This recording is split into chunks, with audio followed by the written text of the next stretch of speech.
Their intention was to subvert the SNP.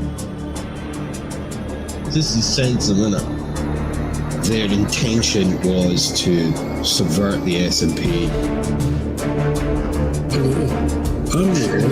This is Sensum, innit? He's doing a pretty good job. This is Sensum, innit? He's doing a pretty good job. I'm actually not laughing. He's had to mute himself because he can't stop laughing in between. I'm actually not laughing. This is Sensum, innit? He's doing a pretty good job. It resonates greatly within me. This is Sensum, innit? He's doing a pretty good job. I'm actually not laughing. He's had to mute himself because he can't stop laughing in between. I'm actually not laughing. It resonates greatly within me. This is Sensum, innit? He's doing a pretty good job. I'm actually not laughing. It resonates greatly within me.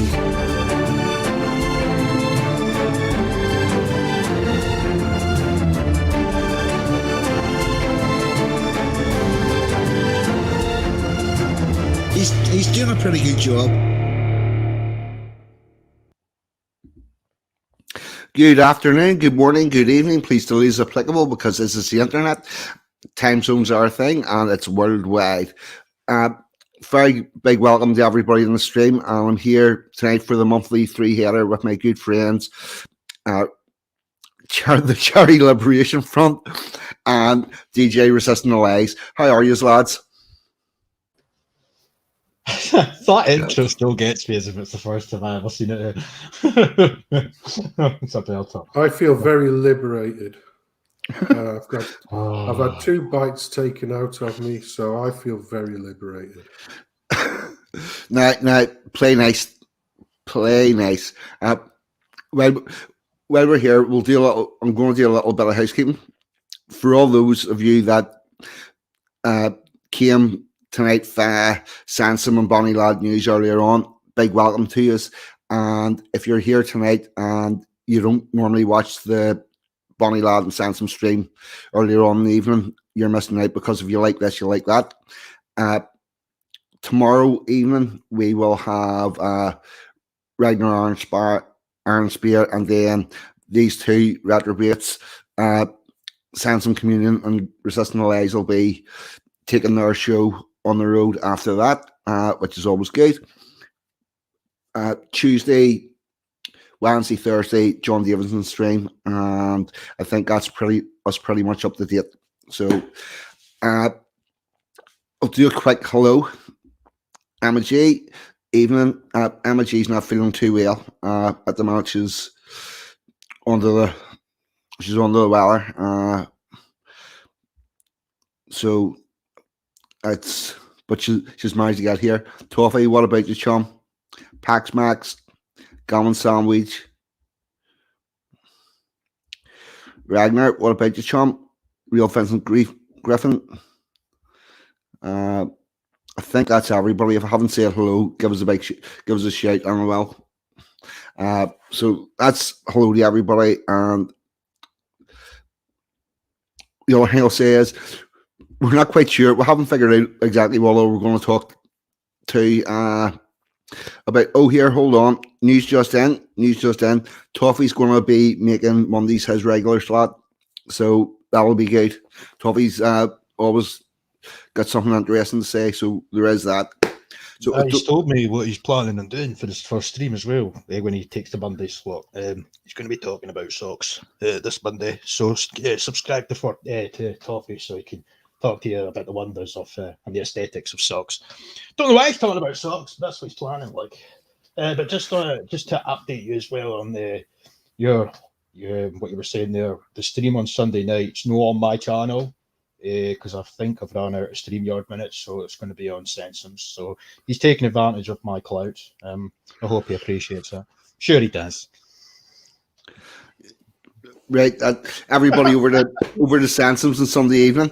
I've missed most of your streams because it's interfering with my gymnasium visits. But that's all good. As long as if you catch it up after It's all fine. Like, Yeah, I have been dipping in for a bit of catch up, but I'm trying to make Sunday 8 o'clock pretty regular for going to the gym. We're working day shift, night shift. It's hard for me to get times whenever I can make something pretty regular. Sunday nights about all it. Sunday and Friday nights about all there is for it. Sensum, what have you been up to, chum? I've been mainly working. I've been well, I've missed out on a load of streams in the week. I haven't really been in the chats on any streams in the week, and I do try and support our guys. I was obviously on John Davidson's stream last night after Bonnie Lad's end of the week stream, but obviously it's a Friday, you got a little bit more leeway. It's been, I don't know what's going on at our gaff. It feels a bit weird. A lot of folk leaving, and the residual that's left, we all feel like we're in the departure lounge. So I don't know if that's it's feeling a bit uncertain, shall we say? But the problem is because people are, I think the rats are jumping ship before the fire strikes, as it were. That's leaving all of the other guff left to other people. So you see this. It's that sort of sense where do you jump with them, or do you stay back, try and steer the ship away from the rocks, as it were? But then if you do that, and they do the dirty on you anyway, then you've basically wasted time and effort flogging a dead horse, as it were. And then, when you do get ousted, all of the jobs that might have been available to you have been taken up by the fucking rats that left early. So it's a slippery slope.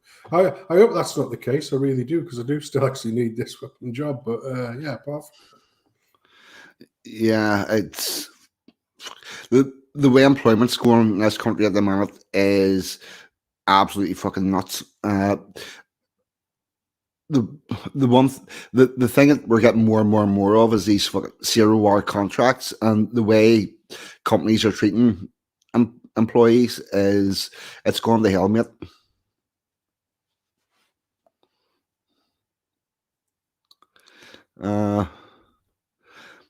Let's see. Oh, here's the thing.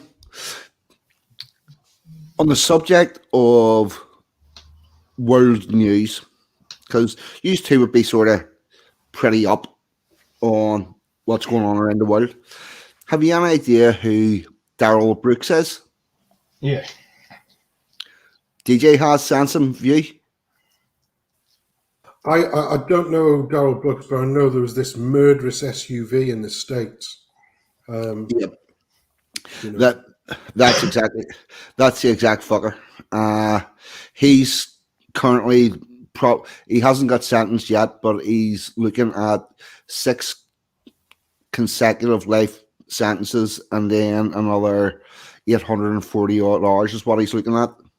But the guy that's in the dock, he's probably thinking, this Daryl Brooks guy's in a spot of bother, but what's going to happen to me? Because if you've seen any of the trial, he's went full sovereign citizen. And all throughout the trial, every time his name's been mentioned, he's been jumping up and saying, I don't consent to that name. And his main argument for not getting convicted is the jurisdiction, and that the court's actually an admiralty court. It has all been quite funny. But that's the guy that ran through the Christmas parade last year in Wisconsin. I've not watched opinion on it, but I've seen stuff being posted when he was sentenced and that. Like, but I mean, if you want my honest opinion, I'll obviously have to be careful what I say on YouTube. Like, but I don't think that's acceptable. What they've done there, he should be given a very slow, painful death sentence. Putting him behind bars for the rest of his life. That's not acceptable as far as I'm concerned. No, would the death penalty in and of itself be enough? It should be a slow and very horrendous ending. But I just think he's a scumbag. Oh, he's disgusting. Unfortunately, he's in a state that doesn't have the death penalty. Aye. But it's a crying shame. Yeah, although having said that, Shit. uh, is is life expectancy is not looking too good whenever he actually gets to jail. Aye, well, depends on what sort of groups he ends up with. Like, I mean, I know American jail isn't exactly a very pleasant place to be, but you've got all the skinheads and whatnot. I'm sure there'll be a rake of blacks in there that'll protect the little dickhead. Oh, but the looks of thing they don't want them either. Here's hoping. We can only hope. That would be a fitting end. There. Oh, the funniest part of the trial. There shouldn't really be anything that's funny at all about this trial, but there was one bit where he was objecting to a photograph because his face wasn't, his back was to the camera. But it was beside the SUV with the registration plate showing, and he argued that much that instead of a still picture, they showed his rap video without the sound turned up. There was him pointing guns at the camera and all sorts of shit. That was quite. It was different, to say the least. Sounds high. Yeah, and his antics in the fucking courtroom with this whole sovereign citizen bullshit was quite. It was beyond strange, and although it probably didn't matter what he said because he was going to jail for life after it anyway. Yeah, well, without a doubt. But just as I said, I know he's in a state that doesn't do the death penalty and that, but to me, it's just people like that. There's just no words, really. There's not a punishment that I can think of that would be just for him, really. So let's just hope something untoward happens to him. In Minecraft, of course. Yeah, I'm a great guy. Yeah, it's all very, very weird, mate. It seems like, from watching the trial, it seems like what happened was he'd had an altercation with his girlfriend. He'd punched her and jumped in the car and sped off because the police were coming. And he was already out on jumping bail. So if he got caught by the police, he was going to jail. And for whatever reason, he decided to jump a barrier and he ended up in the parade. And then whenever he hit the first person, he just decided to fucking run over everybody to get out. It was fucking sick, mate. Aye, but then as well, I mean, maybe you know more in it than I do because as I say I've not watched any of it. Like, but they were pulling up all his, his Facebook posts and stuff. The same thing they did to that Kyle Rittenhouse. They tried to accuse him of all sorts by digging up his Facebook posts, etc. Well, the same principle should have applied to him, irrespective of whether or not what you're saying there is legitimately how he ended up in that situation. So did I. He was like BLM sympathizer and as anti-white as it gets. So they could quite easily have framed him for fucking that if they wanted to. It's amazing how certain demographics, their social media gets closed off before anybody can get anything. And although there was a couple of rap videos that are still knocking about. Oh, I'm sure they're fucking fire. They are gold. They are fucking gold. If anybody wants to look up Daryl Brooks rap videos, you're probably going to be able to find them. I would rather boil my head than listen to it, to be honest. But the point is, though, like, I seen it on Twitter and that at the time. All his Facebook posts and stuff were being dredged up by that, like, Andy No guy, that, like, gay Chinese guy, whatever he is. He was, like, pro-Black Lives Matter, anti-white, etc., etc. So you could quite easily make the argument that he did what he did because it was a bunch of white people, Whether or not that's the truth of the matter is a different matter entirely because if the roles were reversed, they would have done that anyway. They just said, that's why you did it, because you're white and they're black. So why does the same principle not apply when it's the other way around? Well, we know why. It's a rhetorical question, but... Yep. I don't think he actually started off to end up in the parade, but I think once he ended up in the parade, at some point he decided to take an opportunity. Aye, but it's like Charlottesville. It reminds me of Charlottesville, though, that guy that's now in the jail for running over that woman. He didn't do that on purpose, but they accused him of being on that, you know, sorts. Oh, here's a really interesting one. See the guy that hit the woman in Charlottesville? Aye. The reason why he hit the woman is he was rear-ended. Aye, and before that as well, though, he was trying to get away from Antifa. Yep. And that. Yes, but he was sitting in a car that was parked while there was protesters there. The protesters walked between the two cars. A car came flying up behind him, rear-ended him, and pushed him into the car in front and the woman. That's how that accident happened. He didn't. And then whenever that happened, the people crowded around him and he then sped off. But the actual accident, which was a genuine accident where he hit the car, where he hit the woman, was not his fault. The person getting done for that should have been the fucker that was driving the car behind him. I didn't actually know that, to be honest. Yep. He was sitting parked. He probably even had his handbrake on. But the car that hit him came speeding down the street, then found out that the cars were stopped, couldn't stop, and used the car in front for his brakes, which pushed the guy that ended up in jail into the woman. Mm-hmm. It's like everything else. The proper reporting on it never happened, and he was never getting a fair trial in any way, shape, or form. Nah. And he was just lambasted as being all the names under the sun. That's what I'm saying. Like, if you compare and contrast, like, it's just the double standards. They never cease to amaze me how blatant it is, really. Because they framed that guy at Charlottesville, oh, Nazi runs over women, blah, blah, blah. But when the roles are reversed, and here's a guy who's, as Ragnar put in the chat, he'd made anti-white videos, he had all these anti-white posts, he was a BLM sympathizer, etc., etc. Now, they could easily put two and two together there. He ran over a bunch of white people, injuring many, killing several. But yeah, it's nothing to do with the fact he's anti-white. But when the roles are reversed, a big far-right bigot, he ran over that woman because he's a Nazi. You know, they just make shit up. And they protect people at the same time, depending on what the demographic is. Time and time again. There was a shooting in America that almost made the headlines for a good 4 minutes, and then they found out that it was the wrong weapon that was used and the wrong demographic of person that had done it. You know, the story just disappeared again. Standard practice, is it not? Yeah. Happens quite a lot, actually. Yeah, it's actually scary how often it happens.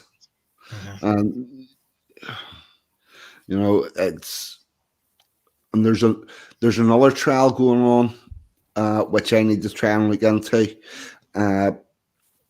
Some woman in America shot her husband in the head twice while he was sleeping, and that trial's going on at the minute, but it's not getting any traction in the media. And you can guarantee if the genders were reversing that, it would be getting a lot of traction. You know, it's the same shit. Yeah. It's the exact same shit. Mm-hmm. Any demographic that's classified as a protected characteristic, you know, if they're the perpetrator, you don't hear anything about it, or very selective information. But if it's a white guy, you'll hear all about it. It's always the same. Always. There's only one demographic that's allowed to be demonized. Wait a minute. Yeah. But that's that. But that in and of itself creates a much larger issue, because then it allows for sort of stereotypes to be perpetuated, like like domestic violence, for example. Like the concept is it's just it's not just limited to white men, obviously, in this instance, but like men are just intrinsically violent and whatnot. But that's because you never hear anything about women or male domestic abuse cases or statistics, or lesbian couples and their statistics, which are pretty disproportionate. You only ever hear about it when it's a man on a woman, And that allows for this narrative to be drummed up that would suggest that women are just eternal victims. You know, the same principle applies with mass shootings in America. The most mass shootings are perpetrated by blacks. You know, in Chicago and whatnot, they killed like 10 or 11 people in gang shootings now. But you never hear about that. No, you just hear about the white guy that shoots up a fucking Walmart. You know, it's the same principle, but you never hear about one, but you hear all about the other. I'm going to be delving into a bit of domestic abuse stuff in Great Britain next month with the whole November thing. But what I will say is, see, in Great Britain as it stands, all domestic violence figures are collected under the Violence Against Women and Girls Act. So therefore, whenever a woman attacks a man in Great Britain, it's in the Violence Against Women figures. Yeah. And that's why it doesn't happen, because the numbers are being collected in the wrong place. So every time a woman attacks a man, it's used as a data point for more services for women. Yeah. Just while you're on that subject, I mean, it's just gone in my head now. I'm just trying to find their definition in Scotland. Like, it's really, but I know it's happening everywhere, but I mean, you're on about programs and that. There's something called, I've made videos on it in the past, but it's called the Equally Safe Strategy. And it's Scotland's strategy to prevent and eradicate violence against women and girls. But they've got it's ridiculous how they go about it. They try to infer that domestic violence occurs. Like, in fact, I've got it here. I'll just share my screen for 2 seconds to show you this, because it'd be interesting to get your takes on this, actually. And I know Sensor's not said anything, my bad, but you're quite, I know what all on this subject like, so it'll be interesting to see what you have to say on this. I think it's absolutely ludicrous, because it goes back to my point. If they included, women on women statistics and women on male statistics, then the narrative that they're trying to create in Scotland, which you'll see yourself just now, makes no sense. So this is it here, right? So just quickly, equally safe national strategy. But if you come down, it says equally safe is our country's strategy to take action on all forms of violence against women and girls. By this, we mean violent and abusive behaviour directed at women and girls precisely because they are women and girls. Behaviour which is carried out predominantly by men. Behaviour, this part here though, right? Behaviour that stems from systemic, deep-rooted women's inequality, in which includes domestic abuse, rape, sexual assault, commercial sex exploitation, etc., and so-called honour-based violence. Whatever form it takes, violence against women and girls can have both an immediate and long-lasting impact, yada, yada, right? And then the publication goes into a lot more detail about this bit here. But it's just this bit, what I'm on about, like, they're trying to imply that domestic violence occurs because of, like misogyny and deep systemic biases. But that narrative falls flat on its face when you take into account, well, how do you explain women that attack their husbands? Or what about women on women instances? That gets left out in order for that narrative they're trying to put forth. Do you know where that wording came from? No, I don't think so. The Istanbul Convention on ending violence against women and girls from the United Nations. Actually, I think you might. Yeah, I'm sure I've seen that mentioned in the publication. Actually, yep. Because what happens is United Nations have conventions, and at that and they went to Istanbul, of all places, to have the latest one, and then they have the convention. The convention sets forward a policy. The policy then goes back to all the different countries, and they implement it. And that wording is directly from the Istanbul Convention on Prevention of Violence Against Women and Girls, and they got the wording from the Duluth model, which came from a domestic abuse study, which studied 5 people, 3 female victims and 2 male perpetrators. Jesus. But you're right as well. The United Nations. I'm looking at the publication, and they've even quoted her on one of the first pages. Ban Ki-moon from the United Nations. And there's a massive quote from her talking about gender-based violence as a function of gender inequality and abuse of male power and privilege. I mean, it's just, okay, well, if you want me to believe that, again, I will reiterate, that can only make sense if it was exclusively male on women. But the narrative makes no sense when you include women on male. How does that work? So when a woman batters her husband, is that an abuse of female power and privilege? No, it's not. That just makes no sense.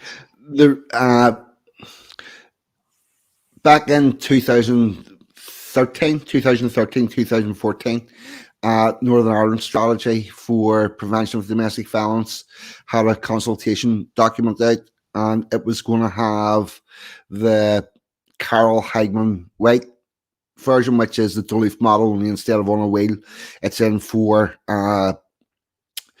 rectangular things. And I responded to that consultation document and went and had meetings.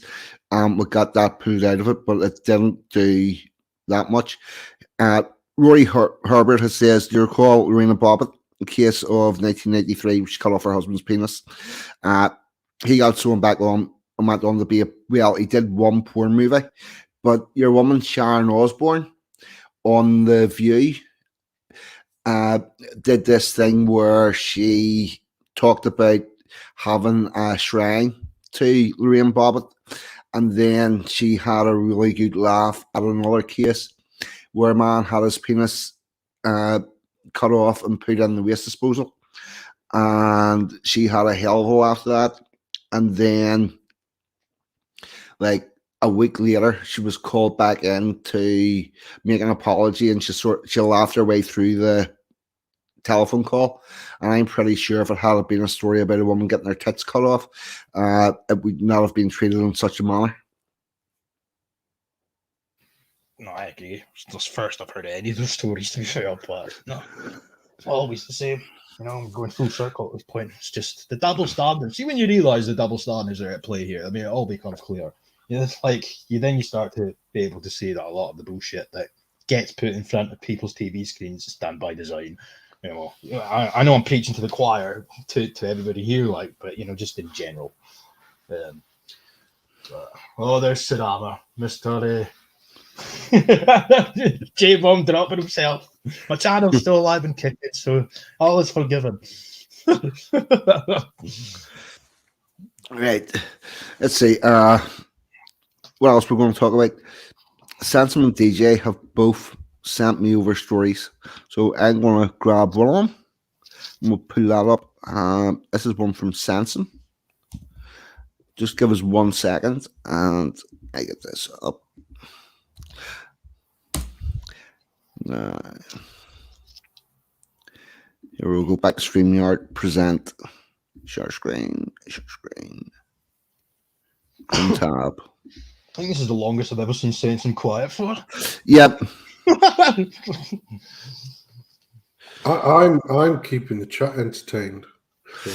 Yep. Let the real men do the talking, aye. Right, Sensum. What's it? Unholy Kim Peters, grateful for hit song with Sam Smith. Yeah, that's a bloke, by the way, on the right. Oh, sorry. Well, it's not now, but it is. Oh, look. Right. In the riding hat, that's a bloke. Well, officially, well, I don't know. What's the term? Because I think it's kraut. Pretty enough thing, though, isn't it? Yeah. Well, put it this way. At least it's trying, shall we say? But you think you've got old non-binary Smith there, with you know, the T contingent, and it's all stunning and brave, isn't it? This is where we are. I mean, you know, these people would have been in asylums 20, 30, 40 years ago. Can I just point out before you go any further? Does that word not irritate you? Like in the Scottish context, our government do it all the time. Every policy they bring out, they use the word bold. Now, bold is synonymous with brave, right? So if you take out bold and replace that with brave, that sentence just sounds really cringy. Like the brave track, right? But they say bold instead of brave. Like it's just, I don't know. It's just a pet peeve of mine when I see that word bold. The thing that.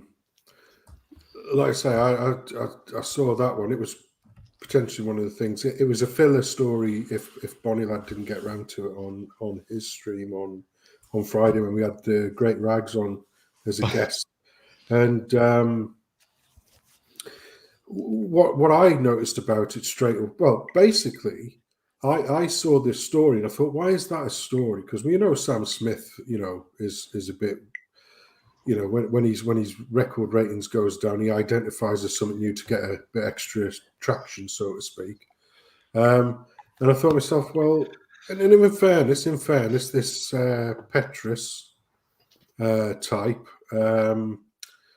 Trying, at least it's trying, isn't it? I mean, it's not like bloody a Rachel Levine or it's ma'am, not one of them types, is it? But when I saw the story, I thought, the smash hit Unholy, and I thought, well, yeah, that's because that they're saying it to be ironic or sardonic or wherever you want to traction it is, but yeah, it is. You guys, you're pretty much on that on that particular angle. You pretty much are, because it's not right, is it? Well, look, right, and just they've put out a track about cheating in a relationship. It spent 4 weeks at #1 UK, charted globally, and being remixed electronically by Duo Disclosure. How the fuck does this get to be news? Because it's bold. Oh, sorry. Well, well, like I say, if basically if they had been a Bogo standard, heterosexual couple, it wouldn't nobody give a shit. It basically would have been featured on, the Radio 1 hit parade on a Sunday night as #1 and little else. But because you've basically got, non-binary Smith and, swappy roundy Kim Petrus lady, blokey, well, I don't know what you call them these days. Well, it says Sam Smith. There you go, Sam Smith. I'm not male or female. No, you can't fucking sing either, but well, he can. But I mean, I would have thought, well, you only get that kind of a voice if your nuts have been squeezed in a vice. That's what I'm saying, Sam. You only get a voice that high if you'll castrato, shall we say? But yeah, that used to be a thing for like boy opera singer type people that didn't want their voices to break, so they maimed them to stop that happening. But this is fucking boggling my brain. Waffles, mate. Yeah. Taking a leaf out of Kim's book, I see. It's fuck.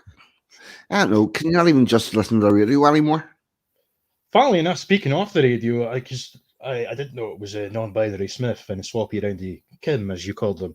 But I did hear this being advertised on the radio, given on the back of the building sites. Everybody's got a radio on.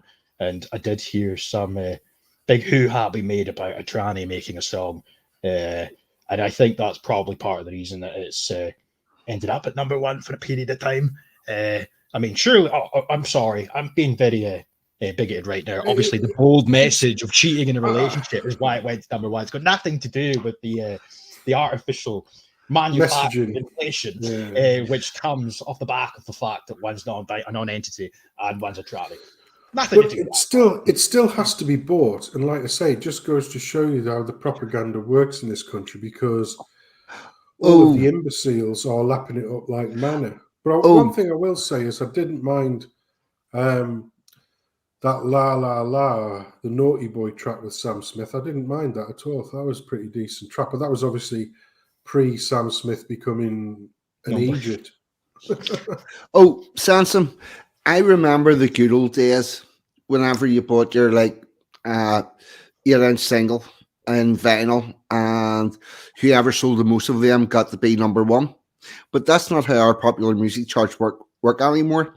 There is a element of radio view, and it's live. Well, it's online streams as well. So basically, you get #1 by how many bots the system is pushing for you.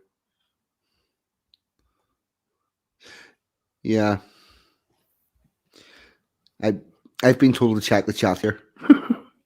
Used to talk away. How do you do it? Like, see when you're like, this is why I like never check my chat when I've got my tab Are you open. even looking at the You could chat? do both. No, like I didn't realize you could do both. If you're sharing your screen on a tab, I didn't realize you could go back and look at the chat. Oh, maybe Yeah. I'm the bit deal. You'd never think I was the youngest. You two seem to know how it works. StreamYard a lot better than I do. No, I don't. If I'm actually reading the screen, I'm sure, and I cannot see the chat. Well, the thing is, right, is that you expect to have eyes up your arsehole, aren't you? You've got to see everything. You're the all-seeing fucking eye. You know, like what you see on the old Knights Templar fucking Freemason bullshit. We got the same. We got the same. In fairness, we got the same in Bonnie Lad stream earlier on when he was doing a quiz, and there was like all kinds of, oh, and you didn't see this, and you didn't see that. He's not a fucking Jedi. You know, bloke's running a quiz, free of charge, by the way. But if you want to support him, then please feel free to do that. Then he gets bullshit. You know, towards the end of it, I could tell he pissed him off a little bit. You know, that's unfair. You know, I greatly respect all the stuff that Bonnie Lad tries to do, and you get ingrates in the chat who are just fucking wank stains. You know, if you don't like it, fuck off. You know, that's the way I look at it. The difference is, you see, it affects some people. It doesn't affect me in the fucking slightest. I'll tell you to fuck off. Like when I was doing my stream with William, the second of the, you know, conspiracy theory streams, I had some twat in there, you know, the weatherman who's been on streams before, you know, not a bad bloke or anything, but because I was using Susan in a derogatory, he goes, don't stop using Susan. I was like, I fucking use Susan if I want to use Susan. What's it to you like? Oh, well, it was my wee mammy's name. Yeah, well, fuck you. Grow a pair, you cunt. We haven't all had fucking, you know, I've had shit happen in my life that would melt fucking steel. Get over it and fuck off. That's what I say. And if you, like I say, I mean, I've got a channel of about 800 people. If it turns down to one tomorrow, fuck them. And I say that with all due respect. But what you've got to appreciate is people who put themselves out there, and we all know, even on a channel as small as mine or as small as anybody's in our circles, you've got elements out there who are constantly watching, waiting for you to trip up or waiting for somebody to say the wrong thing or put the wrong comment in the chat to trip you up and to make you a fucking target. Yeah, so all I'll say is this, right? And I'm meaning this. I'm the easiest going person alive. I like a joke with the rest of them, right? You can't do everything. You know, like I say, you haven't got eyes up your arsehole. So, you know, please, pretty please, if you don't like it, fuck off. Here, Sensum, I'll tell you something else I've noticed. I find it harder to keep an eye on the chat whenever I'm streaming with people because you're trying to listen to what the other person's saying. And, you know, if you're concentrating on that and trying to sort out what you're about to bring up and whatnot, and then you're fucking, it gets to the point where you're out of RAM. You haven't enough computing still. Computing power left for fucking checking everything that's in the chat. And the chat, I try to keep a bit of an eye on it, but it is what it is. And then the other thing is, see if somebody puts something in the chat and it's not what we're currently talking about or whatnot, I'm very likely to fucking pass it by. And while I really appreciate the people that come to the chat here, you also need to understand that sometimes what they're putting in isn't going to end up at what we talk about. Budgie Burglar has got a good chance of getting some stray cats on here tonight. I will say that. But I've noted that, and yeah, I think we could actually maybe do a wee bit of that. But there's other things that just ain't going to happen necessarily, or if they do come up, they'll not be coming up right away. It's like if you're talking about, for example, you know, cost of living crisis, then somebody just goes, what's your opinion on George Floyd's death? Like, I don't give a shit, to be honest, but that's irrelevant. What's different? If religion was cool and inclusive, maybe I could have found myself in that. But as religion doesn't really include trans people, it's never been something that I was able to do. I wonder, is there a reason why religion doesn't really involve trans people? Could it be something to do with the fact that he's fucking got me on something here. I'm going to start. see these trans people, do they go into some sort of naturally made cocoon in one gender and come out the fucking other? Because see, unless you're managing that, I ain't ever going to say you've transcended or transitioned or any of that sort of shit. What you've done is you went in and had a sex change operation, and in biblical days we didn't really have the technology for having sex change operations, so it's not going to come up in religious studies, you fucking lunatic. It's true.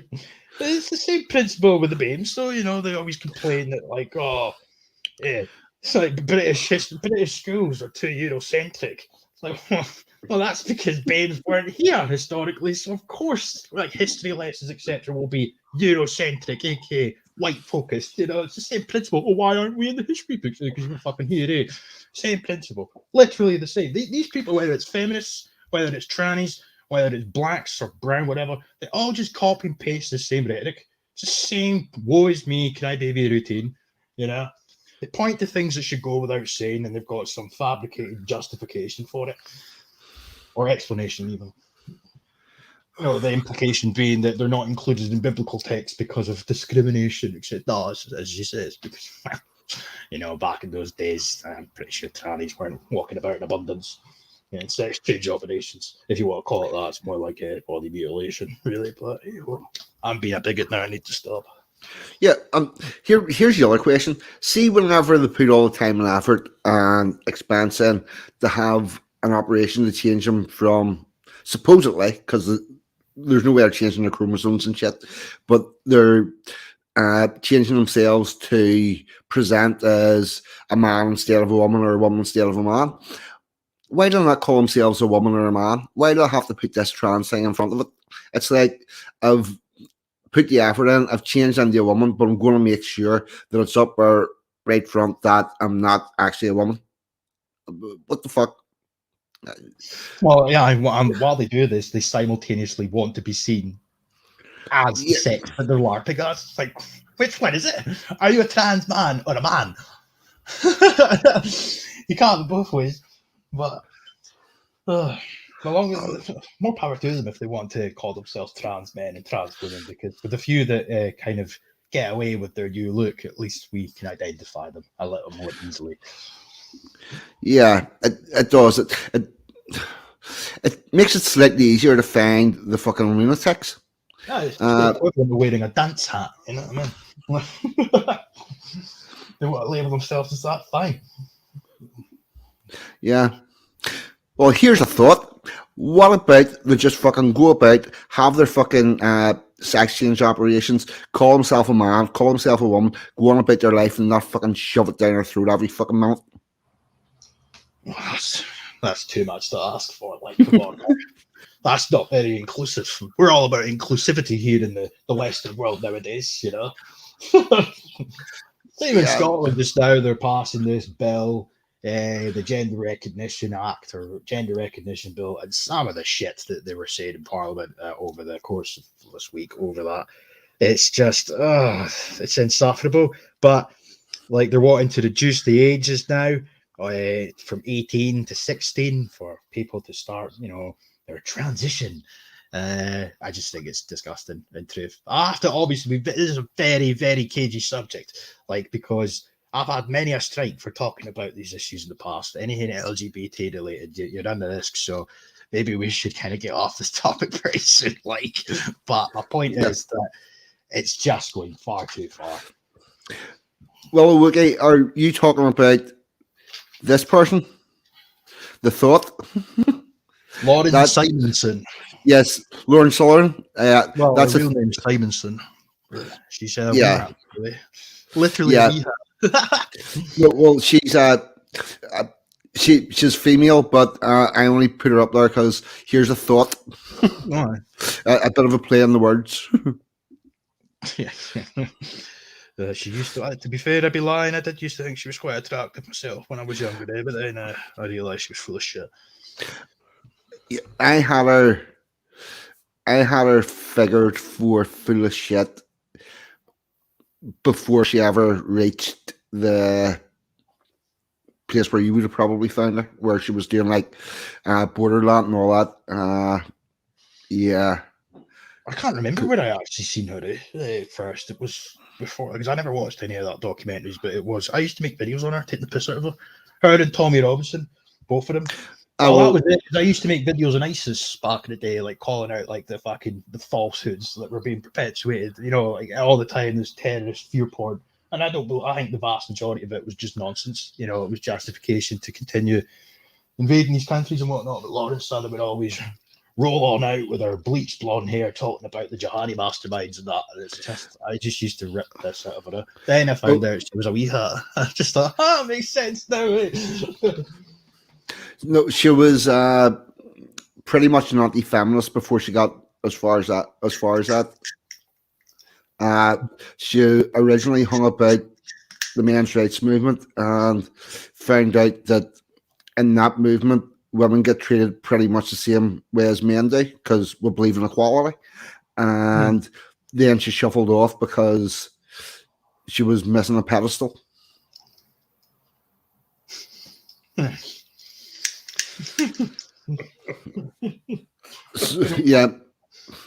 She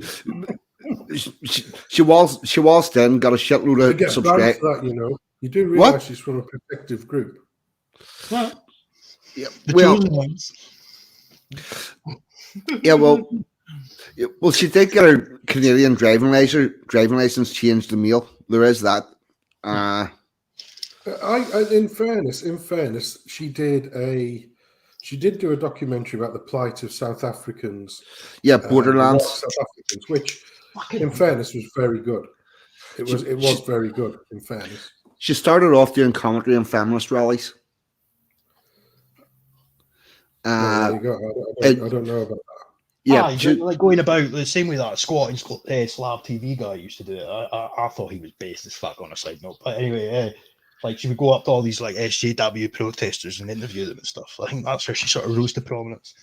Yeah, but it was within like about 3 weeks. Most of the people that I knew had figured out that she was on a grift. Yeah. And then there was a guy called Johnny Gatt. I don't know if anybody remembers him, but he did a big expose on our two-part. Still on Bitchute. Just type in Lauren Simonson on Bitchute. But he did a big expose, and that really tarnished her reputation.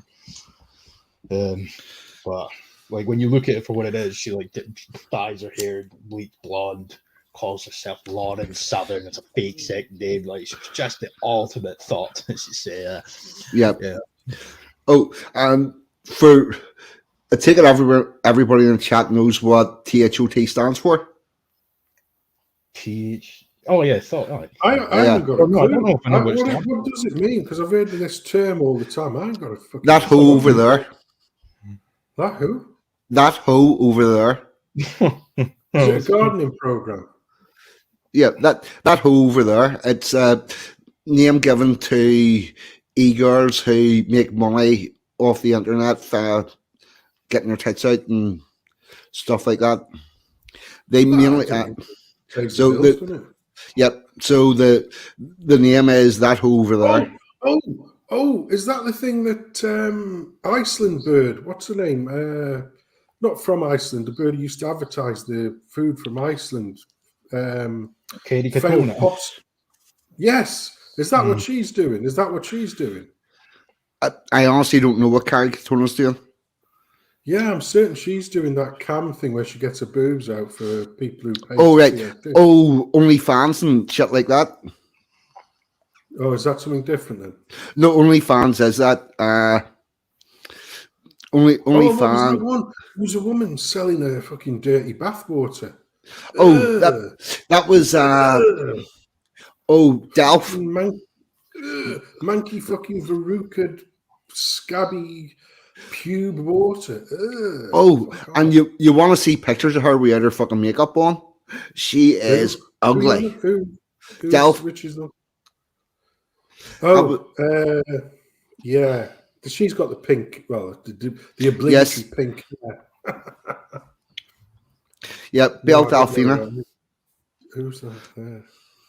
And no, I just know it was because it was on.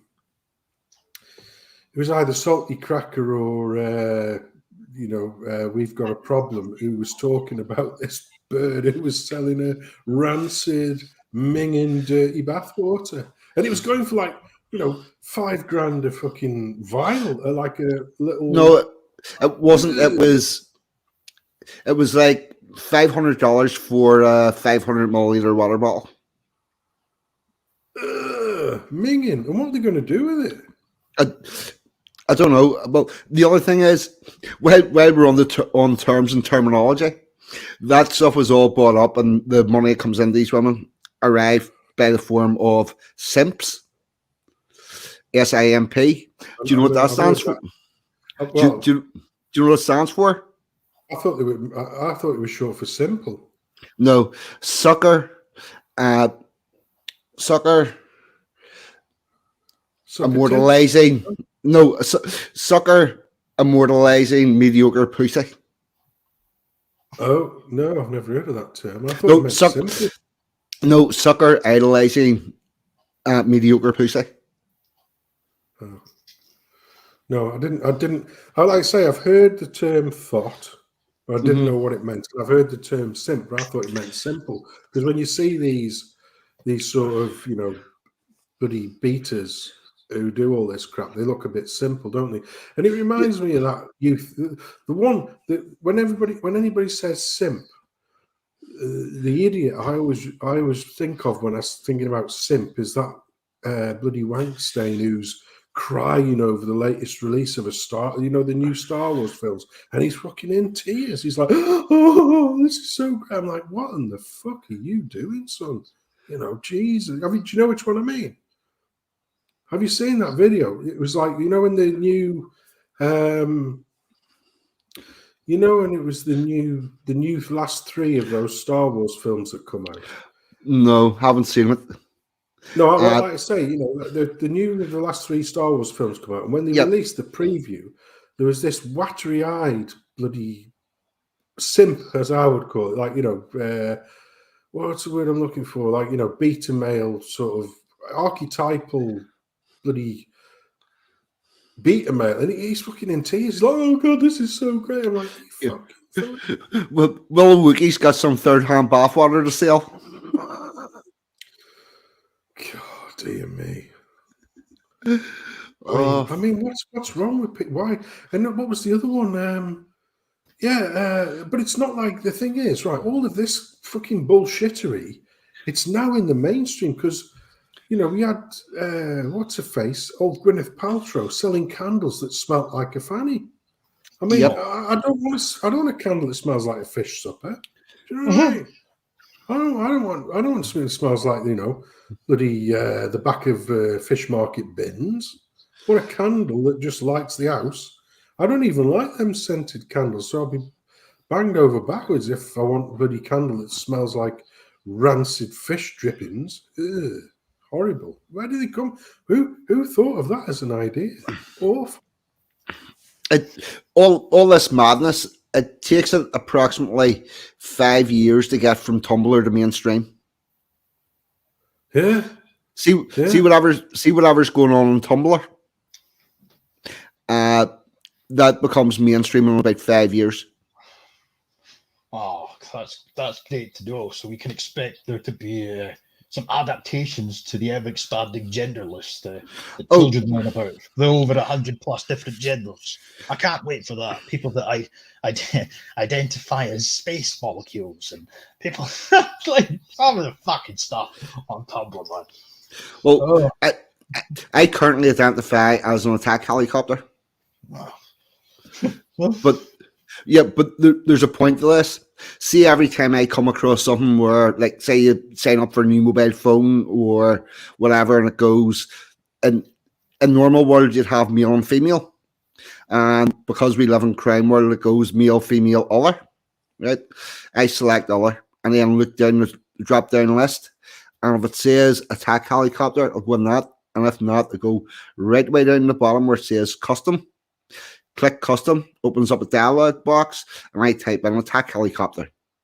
And then sooner or later, whenever another attack helicopter comes in and another one, it trips an algorithm, and then attack helicopter goes from custom to being in the drop down menu.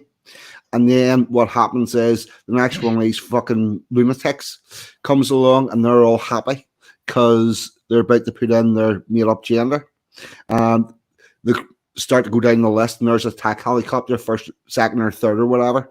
And it's in there along with the other made up genders and it just ruins your fucking day. Oh, hold on a minute, 42. I've just got to stop you there because as we've been instructed by our overlord Slim, we've got to check back on the chat. So I was going back through the chat there, and our friend It's a Duck says there was wifeys on there selling their farts. Yeah, farts in a Oh jar. yes, oh yes, Is that yes. a thing?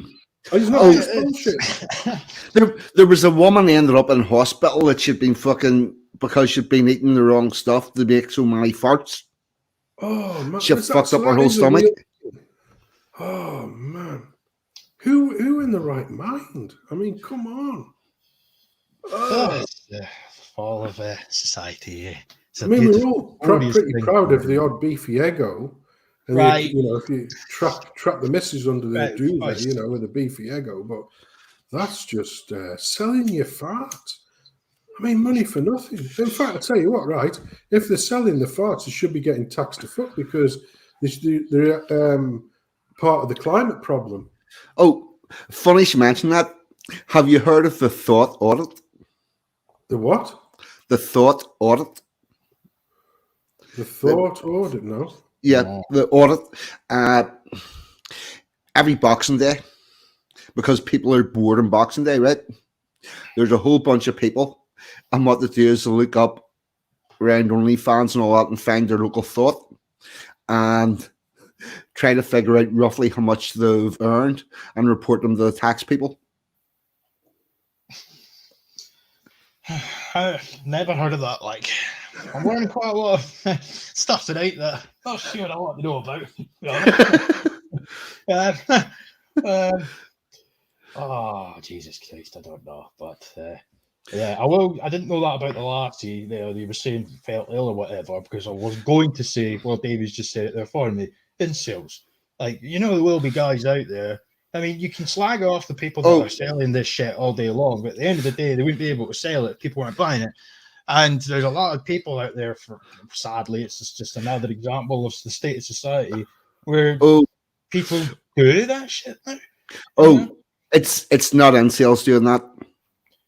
It there will be is some sort of like incelish types. I thought. right. Okay. Here's the thing: incels have been maligned.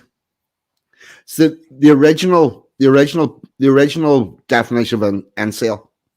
Somebody was celibate. Right. Okay. That included the likes of people who are 14, have been hit by a car and fuck all works from the waist down, and people who had a botched circumcision and their fucking knob got cut off instead of just the skin.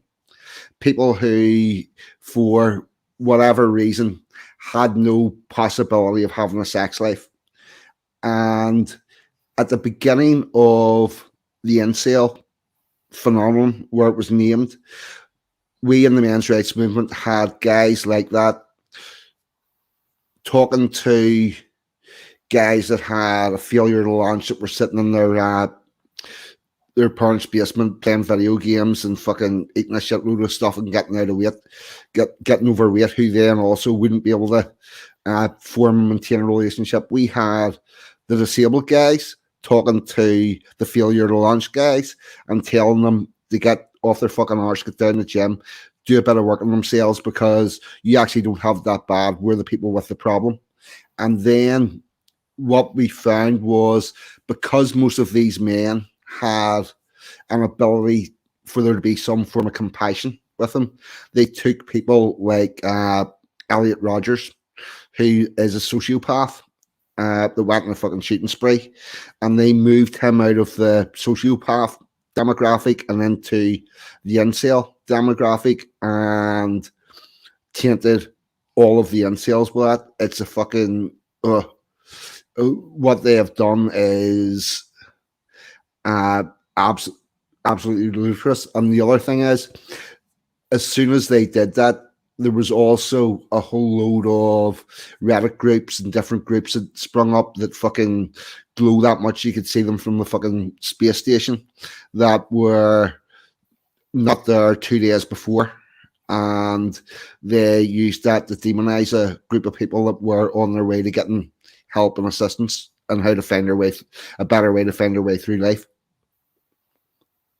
Well, when you put it like that, make me regret using the word incel now to a certain extent. But what I will say is a caveat to that, though. I mean, I know it's like a sort of broad brush stroke approach, but there is a lot of fucking weirdo men out there now, and obviously they're sort of products of their environment because of the, you know, when I get into it, breakdown of family, etc. There's a lot of lonely dudes out there, so instead of meeting a woman like it would have been easier to do back in the day, they buy candles that smell like Gwyneth Paltrow's genitalia, because they're fucking sad and lonely, etc. And yeah, you can sympathise, but at the same time, there's plenty of other people out there who are just as fucking lonely and whatnot who don't resort to such cringy levels. I would say that the people that are buying those candles and paying the thoughts are simps as opposed to incels. But the other thing is, there's also the data that we got from OkCupid that show whenever they polled all the men with photographs and says how they thought this female rated from 0 to 10, you had a few 10s, you had a few 8s, you had the bunch were between, the majority were between like 7 and 5, and then you had a small amount at the bottom end. Whenever they polled the women, you had 95% that were below 3, and the rest were 10s. There was no middle ground. So you've basically got the top 5% of men competing for 95%. 95% of women are competing for 5% of men and don't want the rest.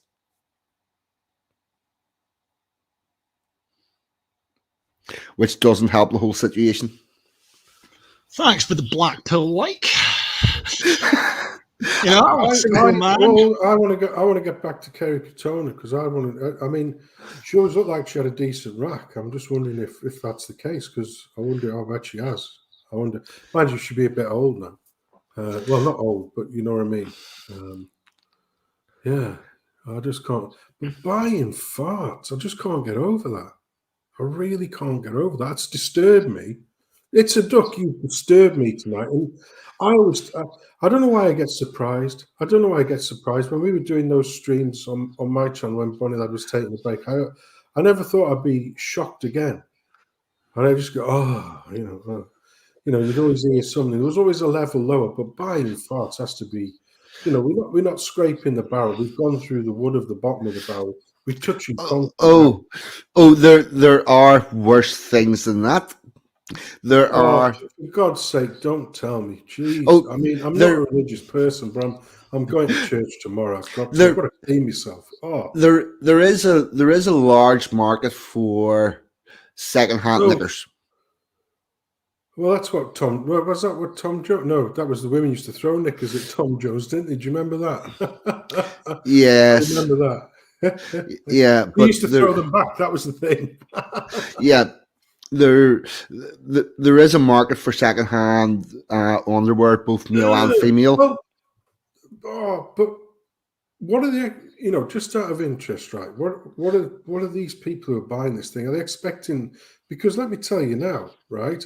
As much as I like the downstairsy bits on a lady, as much as the next bloke, some of the stuff that fucking thing ejects, you don't want to get anywhere near in real terms. There's a reason why they wear panty liners and all kinds of other shit. It's and what you'll get is you get some malicious evil bird who will send you a pair of knickers with fucking skid marks on them. Enjoy that. You pay extra for that, chum. What? You pay extra for that. For what? Can I just interject here? this stream has taken a very peculiar turn. But I'm Well, not. No, hold on a minute. I'm getting an education. Who that are I don't curious, even want. Sensum, about all these things? I think you're collating data here. So if when this stream finishes, you know where you're going. That's why you're so curious about farts and jars, and you're so curious about Kerry Katona. Now you want to know all about. No, I am I'd curious rather to see talk what about anything else because rather than that. But like I say, she was in fire that. on, No, Mr. Inquisitive. Oh, hold on a minute here. Right, I was just merely inquiring about what the Chebs were like because I definitely wouldn't. As a red-blooded individual, I wouldn't mind knowing if Kerry's got a nice set of Chebs, and I do apologise if that offends people in the chat. But us men, when we were allowed to be men, we had such considerations.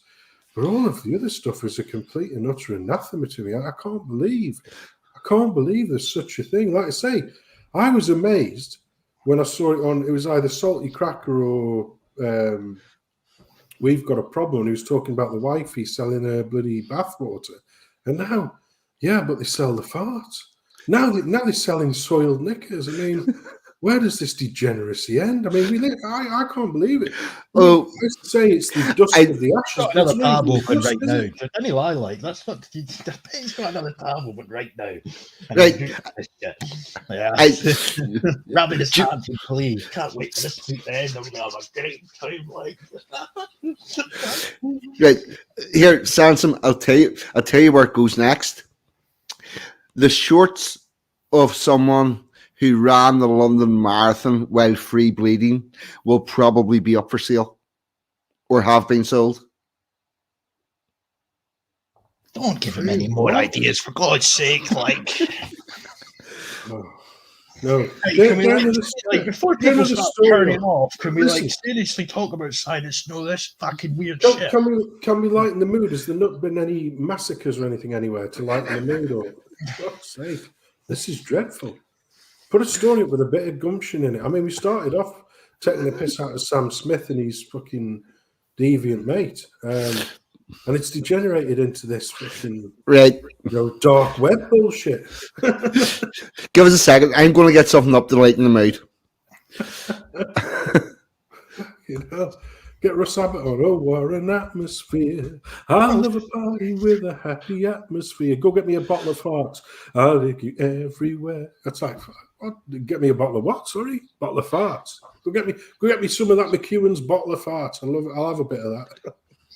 See, yep. You know, that's protestive too much is the expression like, I know quite right about your reaction to all of this. Sense. Keep talking about it. You know? I'm sure I'm not entirely convinced this hasn't perked your interest somewhat, you know. Interesting to have a wee look at your bank transactions over the course of next week. That's all I'm fucking saying. Well, we're at round about. We're just over an hour.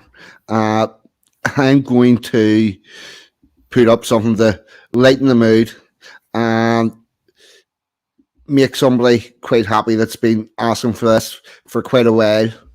On the streams, if you're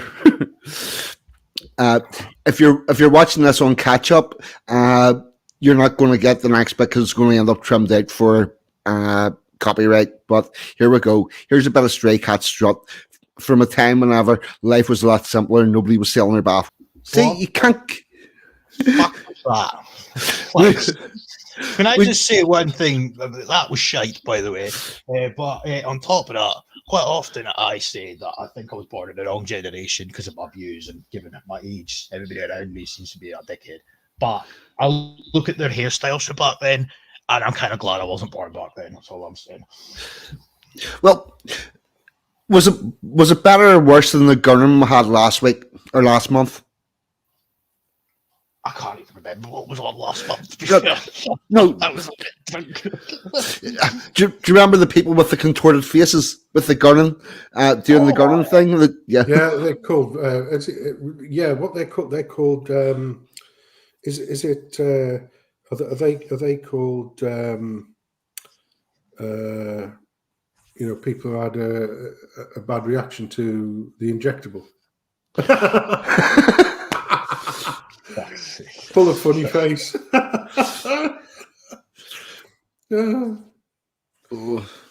Oh, this is a good story you've picked up here. Actually, this was one I gifted Bonnie lad when we were talking with our good friend old Ragnar Ironsby, because he never has his dummy out of his gob, does he? So yeah.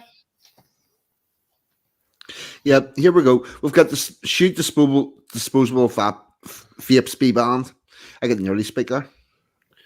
Walk down the street, you'll probably spot finger-sized, colourful plastic tubes discarded on the ground. Disposable vapes are booming in popularity, especially among those aged 18 to 34. They are easy to use and cheap. But campaigners say they are an environmental nightmare, with one activist calling for them to be banned. What the fuck are they after? Are they after to want them back on cigarettes? I don't know. I mean, there's a big campaign going on right now. They're wanting, I think, New Zealand. Am I not right in saying, just on a wee segue for a split second, am I not right? I'd have to look it up. New Zealand are planning on banning smoking altogether. Yes, they are. Do the same thing. They're wanting within the next 10 years or 20 years to have the first ever smoking-free generation. So they're starting to turn the screws on that. But they're inevitably going to go after vapes as well, I would have thought.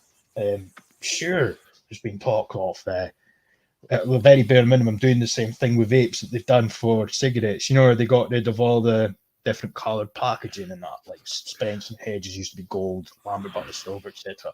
They made them all plain colours because apparently that's going to put people off smoking, but they're going to do the same with vaping without a doubt.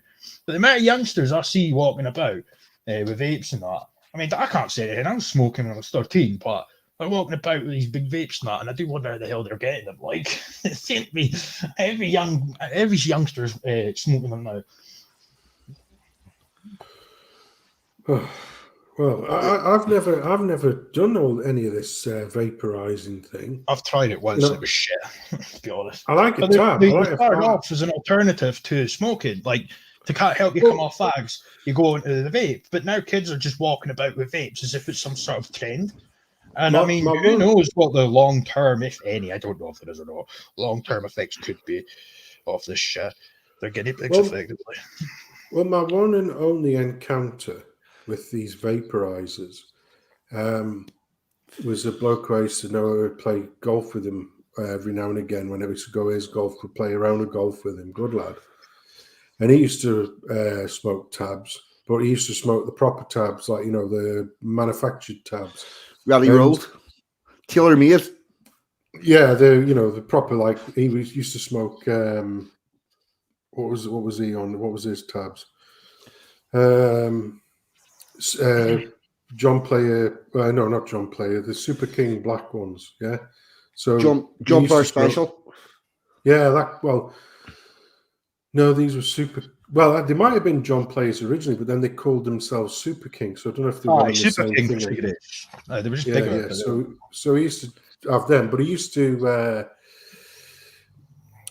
sort of intersperse having a real tab with a rollie. He didn't like. I've always preferred a rollie. I must admit, I prefer a rollie backy because you get to pick the backy that you like, and then you can dress it up however you want. So my particular favourite is, well, at the moment, I mean, I used to in Stoke, and anybody from Stoke, like Anglo, he'll be in there. There was a cracking tobacconists in Anley, which is one of the towns in Stoke called Edwards's, and they were like a proper tobacconist. You used to go in, they used to have jars of all kinds of baccy. So you go in, you get a, half ounce of cherry menthol or rum and raisin. I used to love that kind of stuff, and I used to always do it with a licorice paper and a menthol filter, and that's the way I've always. Now I smoke now. I probably have. Well, I can't remember the last time I had one. I haven't never stopped smoking, but I don't. I just don't. I tend to cop for a rollie when I go and visit relations. If they're having, I'll have a tab with it. That's why it works out now. Now, I've never said I've stopped smoking, because I think that there's a psychological thing for people who say I'm stopping smoking, and it makes them want to smoke more. Whereas me, because in the past I have not necessarily been a massively heavy smoker, but a regular smoker, shall we say.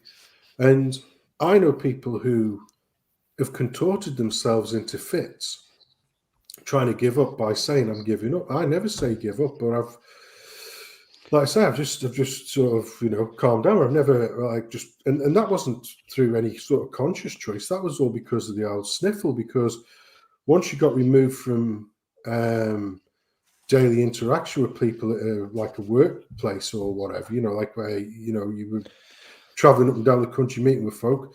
First thing you do is you go in, grab a cup of coffee, going out for a quick, we'll go out for a quick tab. One halfway through the morning, one at dinner time, one mid-afternoon, one on your way back, one to the car. That was just a habit. It literally was just a habit. So when that was taken away from me, I didn't all of a sudden feel like, oh, I need to go out and have tab, or I need to do this, or I need to do that. But I've never ever said I've packed in. And I think that there's a psychological element to that.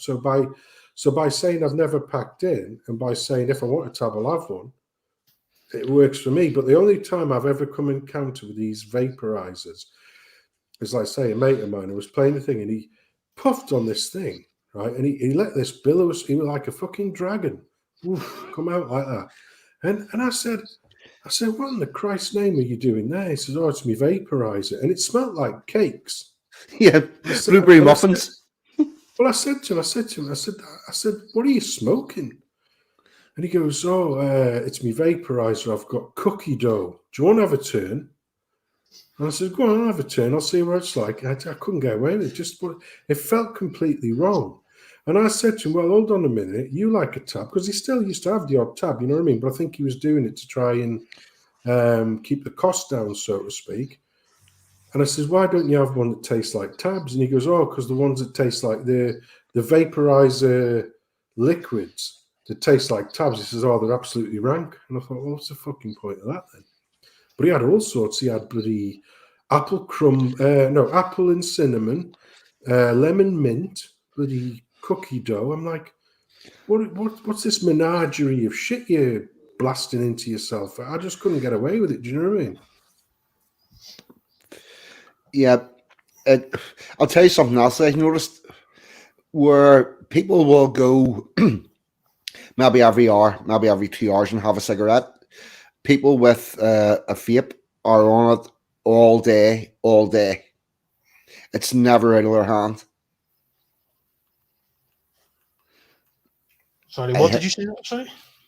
What I've noticed with people with a vape, where they would have went for a cigarette every hour or every 2 hours or whatever, the vaporizer's never out of arm's reach, and they're sucking on it all day, totally all day.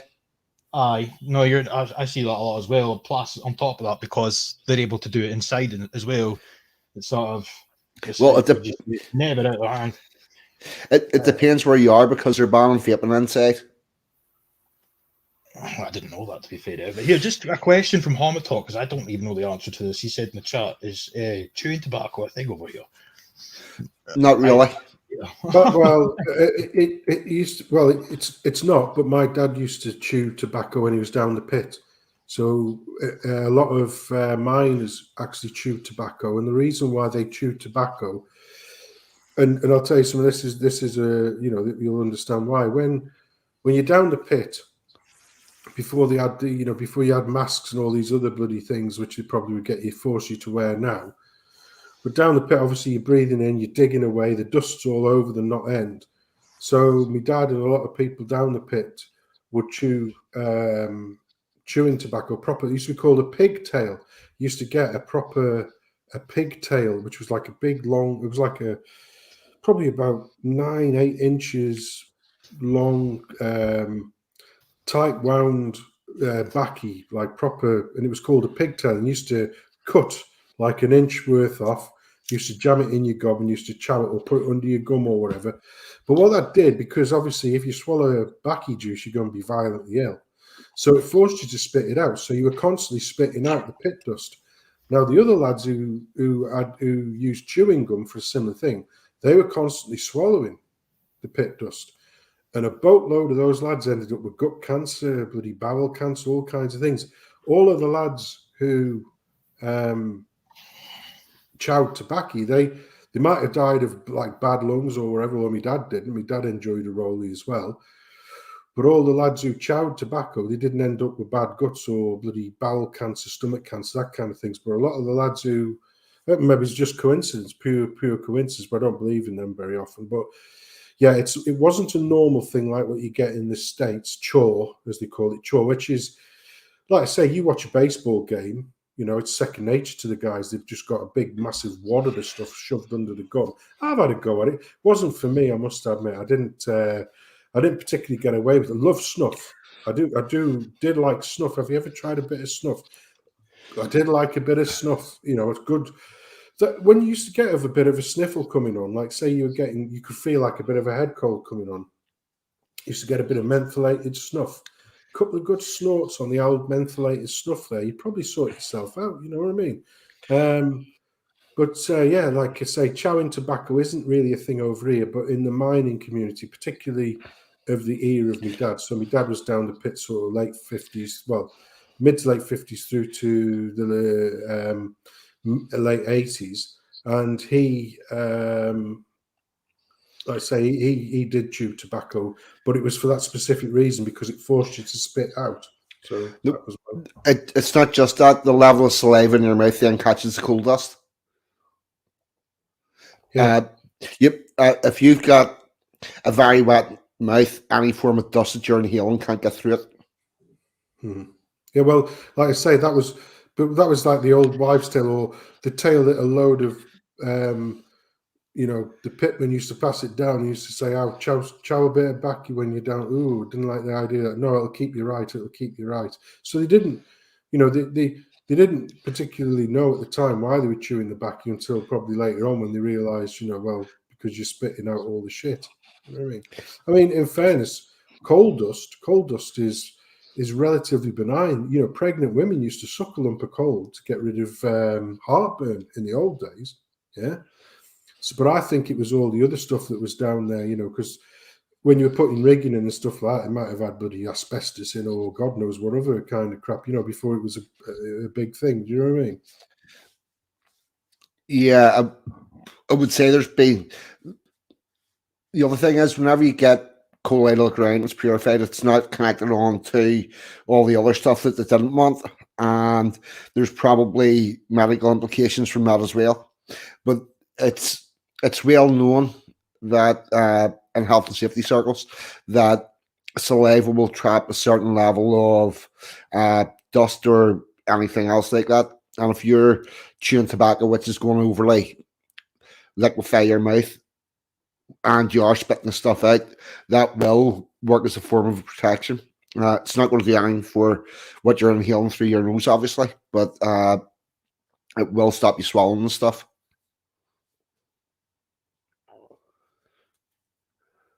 That's like I say, that's what it was designed for. But like I say, these old vaporizers. But the thing is, the disposable ones here, you know, which lasts for around 600 puffs. You know, 600 puffs. That's probably a good party, monkeypox party, isn't it? 600 puffs. But anyway,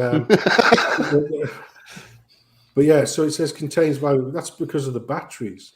You know what I mean? So you know, that's why they probably want to, you know, cheese off about them. But you know, you can't. Let's face it. You know, the whole notion of having a tab's been demonized from day one. You know, and it's coincided particularly with people going to the pub in particular, because you know that going to the pub's been demonized, obviously, and I'm absolutely 100% convinced that the demonization of the pub, which started under the watch of Tony Blair, was done purely because they didn't want ordinary people like us talking about shit that we're talking about now getting out into the wider sphere. So if they could find any way of stopping people talking a little treason, so we say, then they would do it and go against it. So yeah, it's all crazy. I think they started trying to ban vaping inside round about a week after they get finished with banning smoking inside everywhere. It's just getting totally out of hand. Now they're wanting the disposable vapes done away with. Oh, you used to talk away. I was trying to get a link there for the next thing, but it didn't happen just quite as I expected. Go on then, DJ. I'll ask you a question, mate. When you have a tab, do you roll them or do you smoke like bloody packet fags? No, I used to. Well, I said that in the chat there earlier on. When I started smoking, I was 13, but my granddad used to smoke a lot of fags, and a tab is just a cigarette. Home I talk, but we came up with a little scheme. I was only in first year, where he would give me packets of his fags. It started off when you get the duty-free cigarettes, so you go away to Germany, come back with like a suitcase full of cigarettes, and he would give me packets of these to sell in school, 50p a fag, and he would get half the profit. And we started making an absolute killing. Eventually, we sold all the suitcase full of cigarettes. So then he was going to the shop and he was buying cigarettes. Like 60 fags, give it to me. I'd sell them all. By the end of the day, 50p a fag. So think about it, that's quite good money, like. So I was making a wee nice little learner, proper little chatty entrepreneur at 13, right? So anyway, me being me though, the twat that I am, started having a cheeky one myself now and then, started smoking my stock. And well, the rest is history. 13-year-old, hooked on my own. So what are you on now, DJ? Do you roll them or do you buy yeah, but I'm sorry, like my point was though that when I started back then, it was £2.50 for 10 fags, £5.50 for 20, Lambert and Butler. And by the time I was about 14 or 15, a 10 deck, well, they'd stopped the 10 decks by that point, but the 20 was like over a tenner. So I jumped to Golden Virginia at first, but then that got too expensive. Went to Amberleaf, that got too expensive. So now I'm on a tobacco called the Kensington's Club, which is starting to get too expensive, may I say. But it's still cheaper than the rest, and it's actually made better in proof. But yeah. So the moral of the story is, I was selling fags to 13-year-olds as a 13-year-old, and now I reap what I sow because now I'm hooked on the bastards. Unbelief is dreadful. It's the floor sweepings. It's a horrible backy that. I am quite partial to drum. Drum's a nice backy. It's quite a dark backy. No, don't have that. Like no. It's dark. It's a man's backy. You wouldn't understand, DJ. Do you know what I mean? But I am quite partial to the gold leaf. No, that's like a nice smooth backy. That one, yeah. Yeah. So it seems with these disposable ones, they're complaining about the batteries and it contains plastic, copper, and lithium. I don't know where this whole now. While they're complaining about the plastic and vapes, we now have vegan eggs that come in a fucking plastic fucking sphere, and they're fine with that plastic because.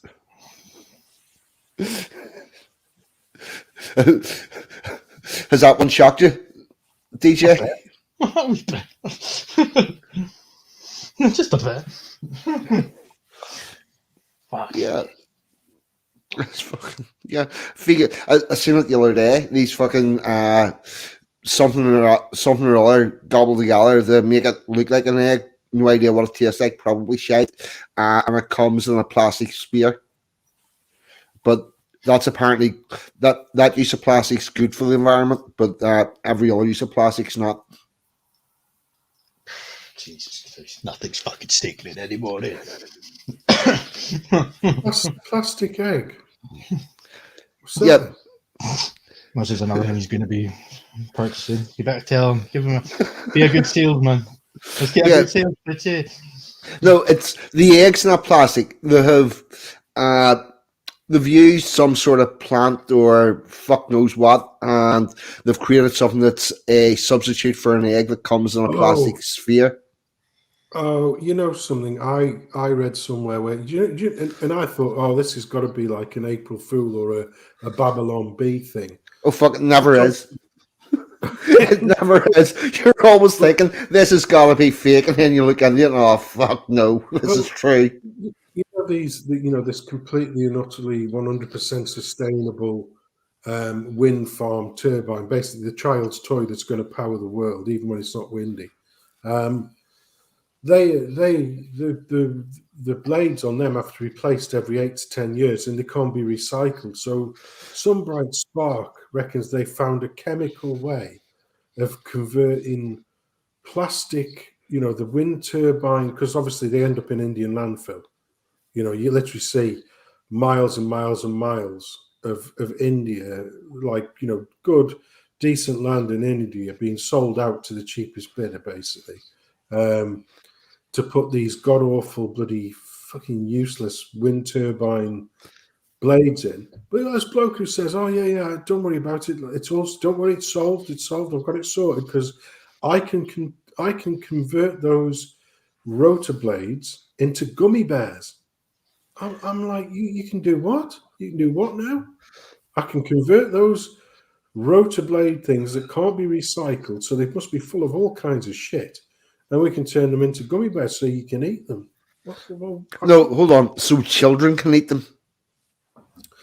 Well, yeah, but yeah. But who in the right mind would have thought, oh yeah, look at them fucking rotor wings there. I could make gummy bears out of them. How do you even get there? Do you know what I mean? It's like, what?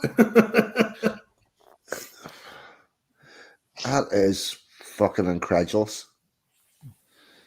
Honestly, mate, you think I'm laughing, but if you were to look it up or to do a search, I bet you DJ's heard of that one. You heard of that one, DJ, about the gummy bear thing?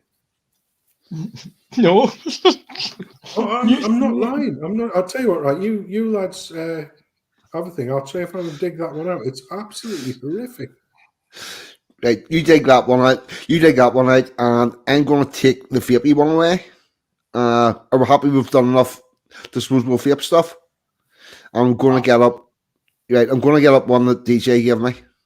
That's that away and present. Share screen. Here we go. There we go. Glasgow could get UK's first feminist planning guideline. I need to put my teeth back in. Glasgow could get UK's first feminist planning guidelines to make streets safer. What the fuck is going on up there?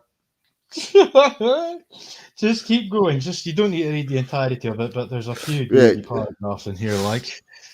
Right. Glasgow could become the first UK city to roll out feminist planning guidelines to make streets safer if a councillor's motions go ahead. Councillor, sorry. So when they say safer, they mean safer for women, right? Well, and non-binaries, not just women, right. Non-binaries too. Here's the thing: see if you're a man walking home after a night out, do you know what makes you get rid of all the illegals? Because that'll make it safer, won't it? Right? Do you know what a man does to make it safer for him walking home at night? He finds himself a woman and walks along with her, and then it becomes infinitely safer. Yeah. The vast majority of felon attacks are perpetrated on males. Mm. Councillor Holly Bruce also wants the council's top bosses and key staff to undergo gender competence training with focuses on equality. Oh, keep going. Gets better. Yep. The feminist strategy aims to ensure all planning decisions are made by the council would consider how decisions impact women in a bid to make the city safer and more inclusive. More accessible pavements. Are women having a problem stepping up a curve now? Is this what's going on? Better lighting and community spaces, which women can visit for free, are potential examples of feminist planning concepts. Maybe I've missed something, but the last time I looked, walking down the pavement did not attract a fee, and neither did visiting a city park. But there we go. Scottish Green Councillor Bruce is bringing a motion to the full council meeting tomorrow, Thursday, asking that Glasgow adopt a feminist approach with planning policy. Have they said what a feminist approach is? Because if you ask feminist Julie Bindel, that involves locking up all the men in camps where they can drive white vans and their female partners can take them out like a library book when required. Mhm. Councillor Bruce said she was involved in research which found that young women and non-binary people feel that the city wasn't affordable, accessible, convenient, or safe. It's not very affordable for young men either. Just let you know that. The Leganside politician said public realm designs with a woman's lens before everyone in the community. Hold on. I know. Public realm designs right allows women and people of marginalised genders to be mobile, feel part of the city. She added, the motion calls for there to be a feminist town planning approach adopted within the new city development plan, which will inform all planning decisions made by the council. Right. Just scroll. I mean, because there's quite a lot of waffle, but there's two more paragraphs that I specifically want you to see.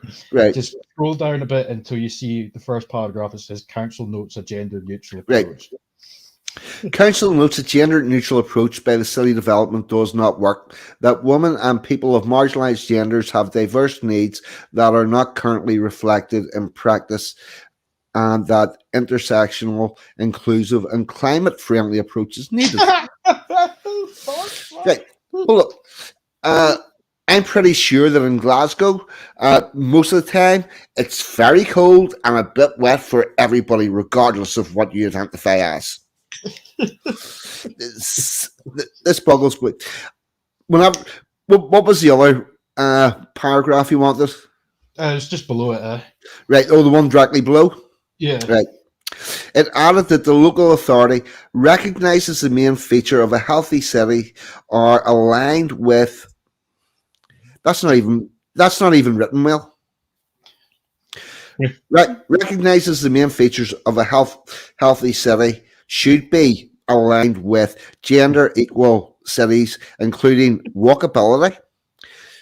Has you seen the size of some of them fucking lamp wheels? Proximity to services, mixed use environments, a safe public realm, and open green spaces. These factors aren't only important for women, but they are key considerations for creating a healthier, more livable city for all, with positive impacts in terms of physical and mental well-being and air quality. Total. Do you know the worst part about all this nonsense is that this will pass. It's Glasgow we're talking about here. Of course it's going to pass. I mean, it's just ridiculous nonsense. I mean, yeah, you can make the argument that this is just word salad and it's meaningless buzzwords, etc. But there's obviously some element of malevolent undertones. There always is, you know. You can't just disregard all this shit as simply being shit, albeit it is shit or shite. But as feminists dictating policy, suggesting policy, putting forth policy to another group of feminists, and it's a circle jerk. They all agree that this is what needs to be done because we're living within the paradigms or the parameters, of where there's this notion where women are eternally oppressed, and this will pass. But I don't even know where to begin with this crap. I covered this a while ago on my Telegram channel when it was first suggested, but now it's coming to fruition, it seems. But the mention of non-binaries, like, where the fuck did they come? Like, I don't know. I mean, Scotland's, we've got the feminist foreign policy now, which is a thing for anybody who's not aware. Covered it a few times and stuff, where we literally have our foreign policy, our international foreign policy, is a feminist foreign policy now. And now we've got this shit going on in Glasgow. You know, do Scotland's councils have a thing called Section 75 good relations? I could not tell you. Yeah, in Northern Ireland, we have part of the council code, which is called Section 75. I need to actually find out what it's Section 75 of, because that might actually help me find exactly what it is. But Section 75, good relations, means that there can be no difference in spending between males, females, Indigenous people, people of different races or whatever. Everything has to be taken into account, and I would say that policy breaks it because it's not taking account of men. No, this is Scotland we're talking about here. Like everything's about the women here in Scotland. Like, don't be under any illusion. I mean, they've even got a section in their anti-racist bullshit. I think they've kind of paraphrased the section from the Equality Act of 2010 to justify why it's okay to shaft white men when it comes to positive action, aka or positive discrimination, as it used to be called. That, things like that. And then the Helena Kennedy, a feminist, may I add, who wrote the report, the groundbreaking report about how deep and entrenched misogyny is in Scotland, which was the justification that the SNP needed to implement sex in their hate crime bill that they're planning to introduce. Women will now be protected, but not men. They even justified in this bill, courtesy of Helena Kennedy, they justified why they're not including men as a protected characteristic or, under the category of sex. So it's fine to shaft white men. Racially speaking, it's fine to shaft white men when and be a misandrist all day long, but now being a misogynist will become a hate crime because this is Scotland, run by a bitch with a receding fucking lip, hair gel in her hair, who's on record saying that Scotland has lost its macho image as a country and is now a feminist nation. Literally, she said this. I can get the article. And as I said, we have a feminist foreign policy, we have a feminized education system, and we have a narrative that is permeated all across society that will have you believe that poor little women are fucking eternally victimized, despite the fact all the evidence suggests that the opposite is true. It's tedious. It's a laugh, it's a joke, but above all else, it's just odious in nature. And the sooner that lesbian who runs our nation allegedly is booted out of office, I'd take Hamza Yusuf over her at this point because she's just a fucking cow. Like, this feminist train that she's on, I think she's LARPing as a feminist in all honesty. I just think she's a misandrist in all honesty. She just hates white men. And that's fucking clear. Pardon my rant there, but it's true. Yeah, but I'm pretty sure the Scotland's defence policy comes under the UK's defence policy, and her feminist defence policy is doing fuck all while Britain provides the security for the country that she's speaking for. Well, you would think, but we in Scotland, we like to be different, don't we? Foreign policy, feminist foreign policy. Yeah, what is it? I know that where was it? Sweden had a feminist foreign policy as well. They've stolen it off Sweden. They literally mentioned that here, but wait, I've got it. I'm just getting the article up now, and I'll share my screen. I'm just to put in. I've got nothing to say about this particular subject, but what I will say is, why is it when it always talks about senior life insurance? So you've got here senior life insurance, the reasons you need it. Why do you always pick somebody who looks as though their national insurance number is 1? Propaganda, that's how it works. Yeah, can I share my screen quickly and I'll show you this? Yep. All right. Yes, I see what you mean, Sensum. Right, hold on. I'm getting that one off the screen. Right, that should be going there. And yes. Right. I'll add this up. Scottish Government's international work, right? So, SNP MSP Ruth Maguire highlights the Scottish Government's commitment to adopt a feminist foreign policy, the first country in the UK to do so. During the debate my arse, Ruth noted the Scottish Government's commitment to employing a feminist foreign policy and fulfilling an SNP manifesto policy, right? And then there's the mention of Sweden. Right, but I just want you to see how this is defined, right? So a feminist foreign policy includes moving away from what might traditionally be considered foreign policy and prioritizes topics such as peace, gender equality, environmental issues, and human rights. The focus is on the well-being of the world's most marginalized people, including women and girls. It's every group bar white men. Of course. The approach involves thinking about foreign policy and international relations from the viewpoint of the world's most vulnerable groups, everybody bar white men, and thereby taking an intersectional approach to challenge existing power structures such as racism, colonialism, and male domination. So, yeah, I'm sure like China and Russia and whatnot, they're fucking quaking in their boots, you know? Oh, I'm sure they are. It's just pathetic. Sweden's foreign policy is based on the conviction that sustainable peace, security, and development can never be achieved if half of the world's population is excluded. Oh, just awful, man. I'll see if there's any more. You know, let me see. Although Scotland approaches the matter from a relatively privileged position, with some world-leading legislation and many sound policies, we have not yet eradicated the discrimination and violence that are everyday realities for too many women and girls in Scotland. There is still a gap between policy intention and legislative reality in some areas. For example, the equally safe strategy, which is, I've made videos on this, it's anti-man, literally anti-man. That's what I was reading out at the start of the stream. Oh, shit, this is what they're always on about.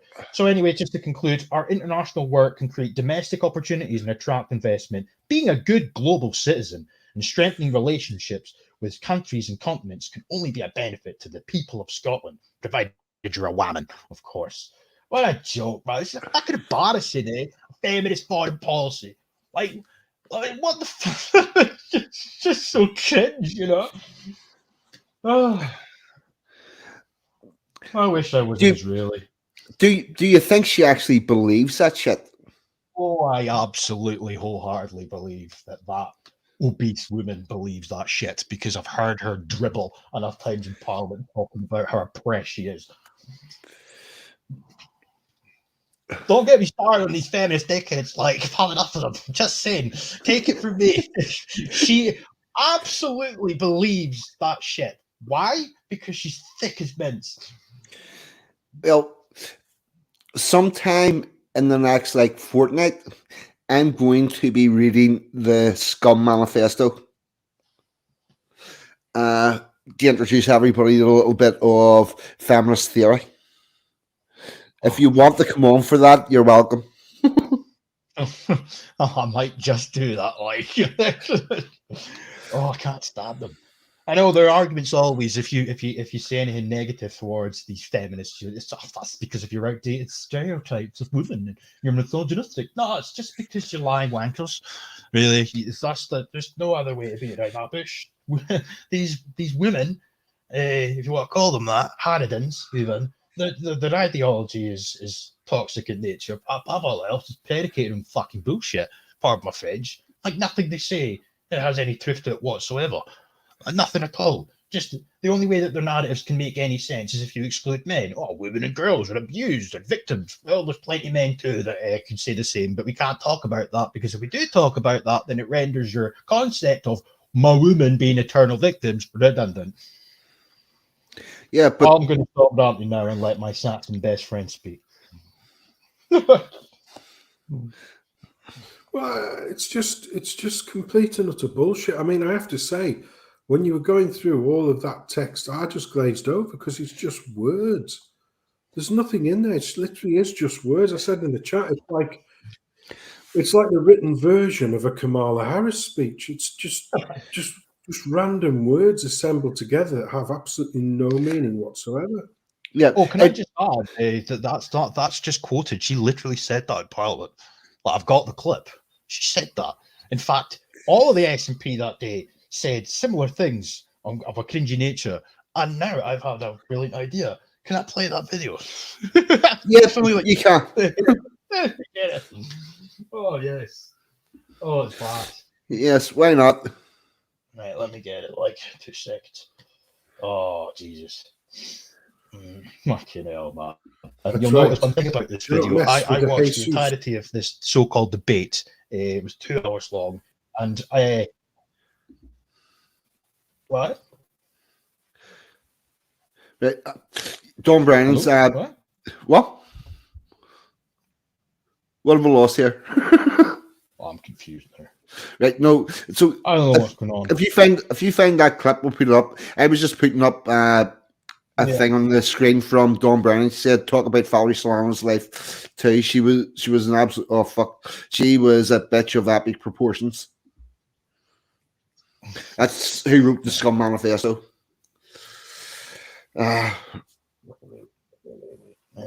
Should be new. Once again, a name I'm not familiar with, a bit like farting in a bottle and settling it. Right. She's one of the founders of the modern feminist movement. Right, I've got it. Right, I'll mute my mic though, obviously. Don't want no echoes like gay.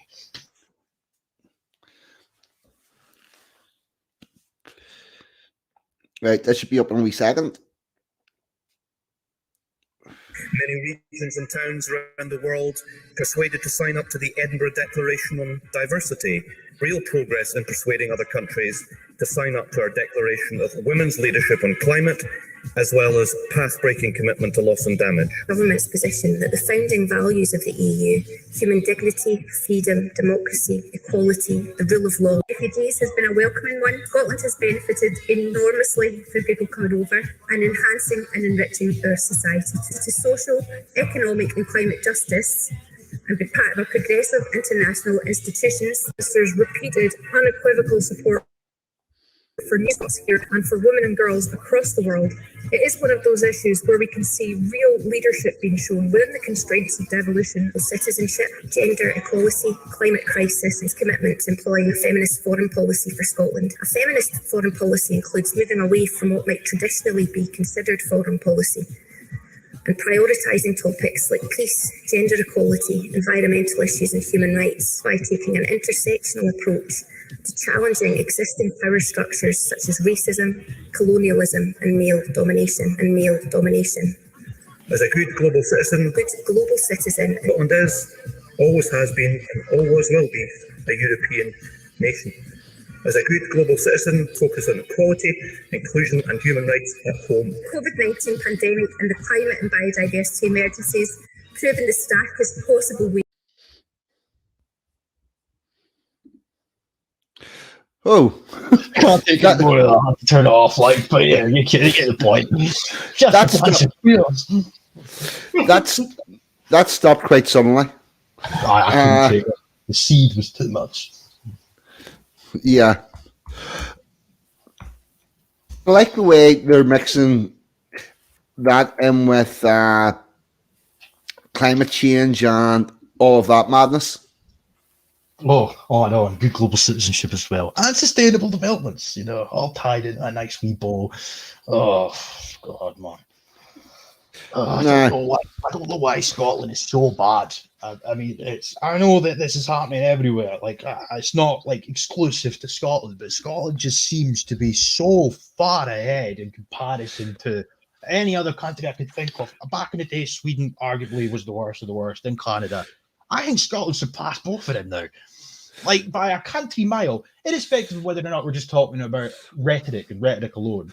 Because obviously the Scottish government's limited in some of the things it's able to implement, but they plan to implement a hell of a lot more if they get their way, whether that's via their fake independence drive or the more devolved powers. But the point is, their rhetoric is so fucking insane in comparison to any other country I could think of. Literally. Maybe arguably the insane whack job American leftists, Democrats, maybe. But the SNP is just... Chrissy made a very good point that it's not normal, average, everyday women saying this, but they're the people that are most affected by this because it has made their life hell. Oh, exactly, none of it's healthy at all. Because even with the youngest of Scottish girls, like they're drilling it into their heads now that they're giving them like fabricated reasons to be afraid. Like, say, well, just one example, and then they're interfering in their education. There's a scam going on in Scotland just now that I find to be very odious. And I've said this before in a multitude of streams, and I've made videos on it. The SNP brag about early learning, free childcare for for little kids, so parents can, you know, it's the equivalent of babysit, childminding and whatnot. But what they don't tell you while they're bragging about it is that, albeit it's free, it's great, it sounds like a great concept, they're implementing gender-friendly environments for the youngest children in Scotland, right? So feminist bullshit is now infiltrating children that are younger than nursery age. Why? Because the narrative that's at play in Scotland, a false narrative, but a narrative nonetheless, is that gender stereotypes start at such a young age, and that's holding back little tiny girls. So if we can just approach the situation in a feministic manner, you know, girls will strive. No, you're meddling in the lives of the youngest of children in this country. Why? Because my feminism. Well, in retort, I'm going to play a little bit of our next musical interlude. I had one all set up, but I've just done a quick switcheroo. And have a wee listen to this. I'm only probably going to play a little bit of this because it goes a bit. The production qualities aren't brilliant, but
Freedom's on the rise, cause the truth is on our side. And these biggies scared, cause they know the truth will never die. Time to hold your head high, straight look them in the eye. Stand up and let them know they can't fuck with men's rights. The truth is taking hold, spreading from the flames of the bowl. Burning through those who oppose us, cause they messages too cold. Now they backtracking, cause it's already been foretold. When the men show up to the gender war, it's over. For those who hadn't heard about us, look, we on a mission. Every time they lie about us, yo, our enemies be wishing, hoping feminism scared the truth away from the lie. But we stand right here, we're ready for the fight. Men are struggling on a forever increasing rate. Need some shock value? Fine, I guess I'll start this off with rape. When you take away the monster, all the feminists betray, you'll find a man who may have suffered through the bigotry and pain of being told that he's the only one who needs to learn the lesson that for sex against another isn't a moral transgression. Feminists claim they want to. that was actually worse than I remembered. But hold on. We're going to get this back to fucking... And it also fucking lost the intro that made sense. Hold on. I'm going to get a decent song up now.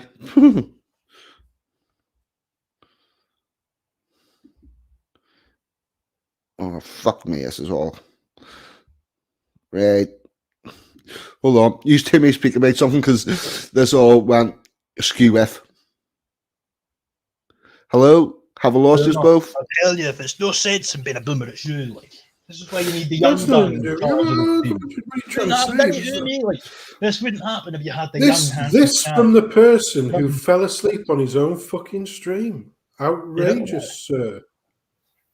Did you or did you not fall asleep on your stream when you had a very I special technically guest didn't fall on asleep on the stream, but I Scotland? fell asleep in the bath, actually. Well, there you go then. There Or you maybe I go. wouldn't have if you weren't so fucking boring.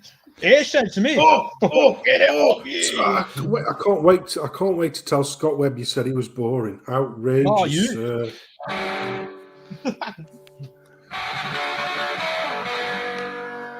There you go, DJ. Sniff his little fingers.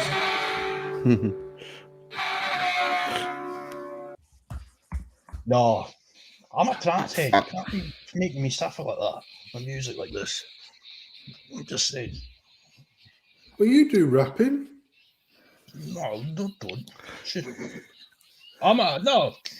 Well, I'm sorry. I don't You're want to call a it that. poet.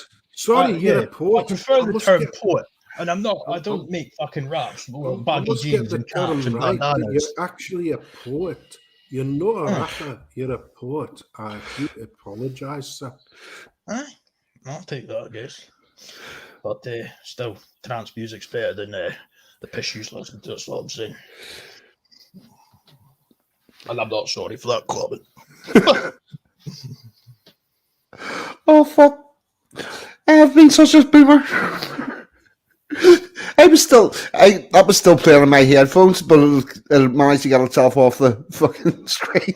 I just looked at the watching now count as well. You've lost a few viewers due to your boomerish tendencies. There's better not be an anticlimactic song you've got lined up here because the pressure's on now, eh? No, I can get alternative Ulster back on. Get some Fleeto music on. Let's get the Glasgow young teams. They're spitting their bars. Somewhat. Fleeto. Don't tell me you've never heard of Fleeto. No. Oh, what?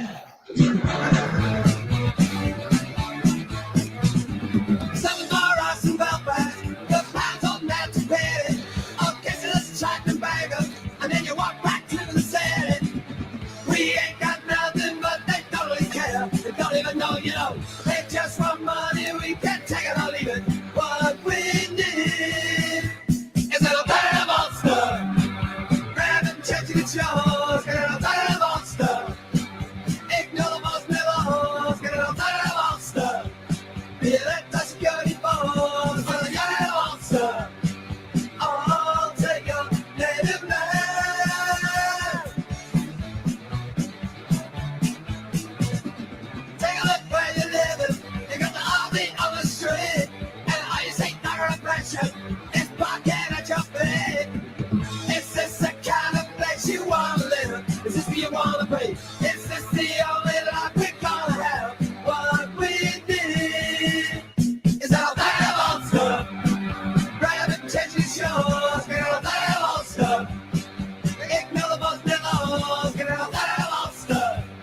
Be an anti-security force on the other monster. Oh, take your native land. And they say they're a part of you, and that's not true, you know. They say they got control of you, and that's a lie, you know. They say you will never be free, free, free.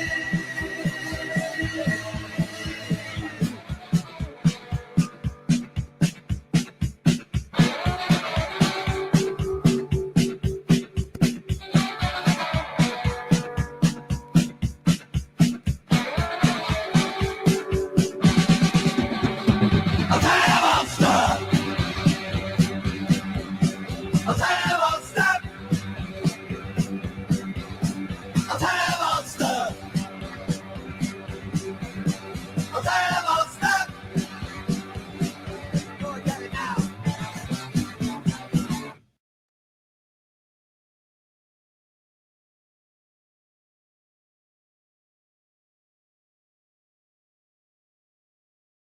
Fuck. There you go. That's the sound of my teenage years. No, Edmund. Fergal Shark. He's from Dublin. He's from down south.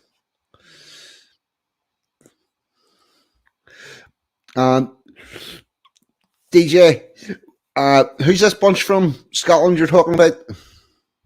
Who, sorry? For Fleeto?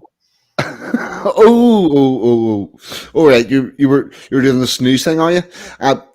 Who's the band from Scotland you were talking about? Oh, it's not a band. It's the term used for like Glasgow Neds that rap. It's a term. Oh fuck. Like Fleeto young teams, you know what I mean? Never heard them rapping, spitting their bars. Oh no, wait a minute. No, Sensum has sent us the receipts for the wind turbines being put into gummy bears. What the fuck? So it is too. Yep. And this is from the Groan as well, so it must be. Yeah, it has to be traced from the Guardian. The next generation of wind turbine blades could be recycled into gummy bears at the end of their service, scientists have said. Researchers at Michigan State University have made a composite resin for the blades by combining glass fibers with plant-derived polymer in a synthetic one. Once the blades have reached the end of their lifespan, the materials can be broken down and recycled to make new products, including turbine blades and chewy sweets. Because the fucking resin and the strands of carbon fiber are going to be really good in fucking sweets right enough. This is madness.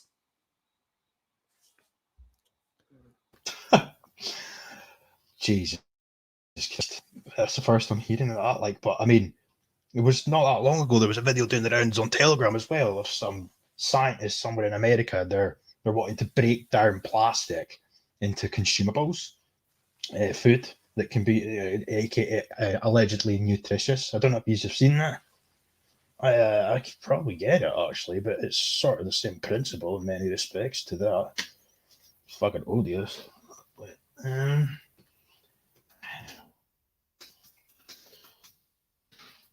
found it. I can put it up if you want.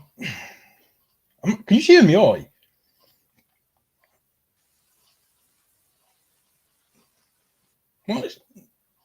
What the fuck's you staring?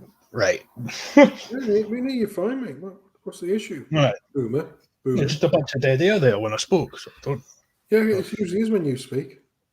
But I don't know if you've heard that. The guy, I've got the video here, but yeah, they wanted to break down plastic into like what they're calling it, like nutritious. So that's the future. Bags and plastic. Delicious. I can put it on if you want. It's yep. Delicious, nutritious carbon fiber. Yum, yum, yum. I'll put it on now. Look at it.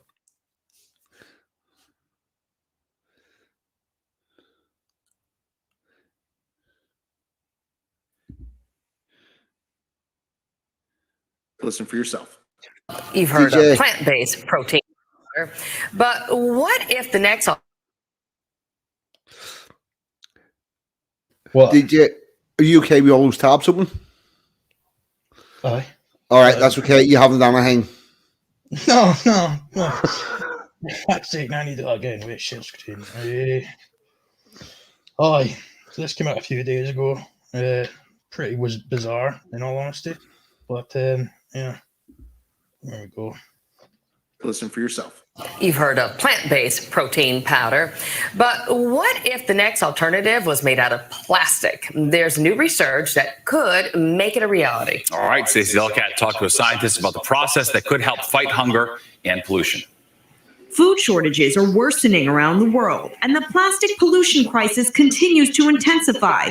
What if there was one solution to both of these problems? A Michigan scientist thinks there could be. What we're trying to do is to use microbes to take plastic and other inedible plant material and turn that into something that's nutritious. The idea is to turn components of plastic into protein and other nutrients like fats and sugars.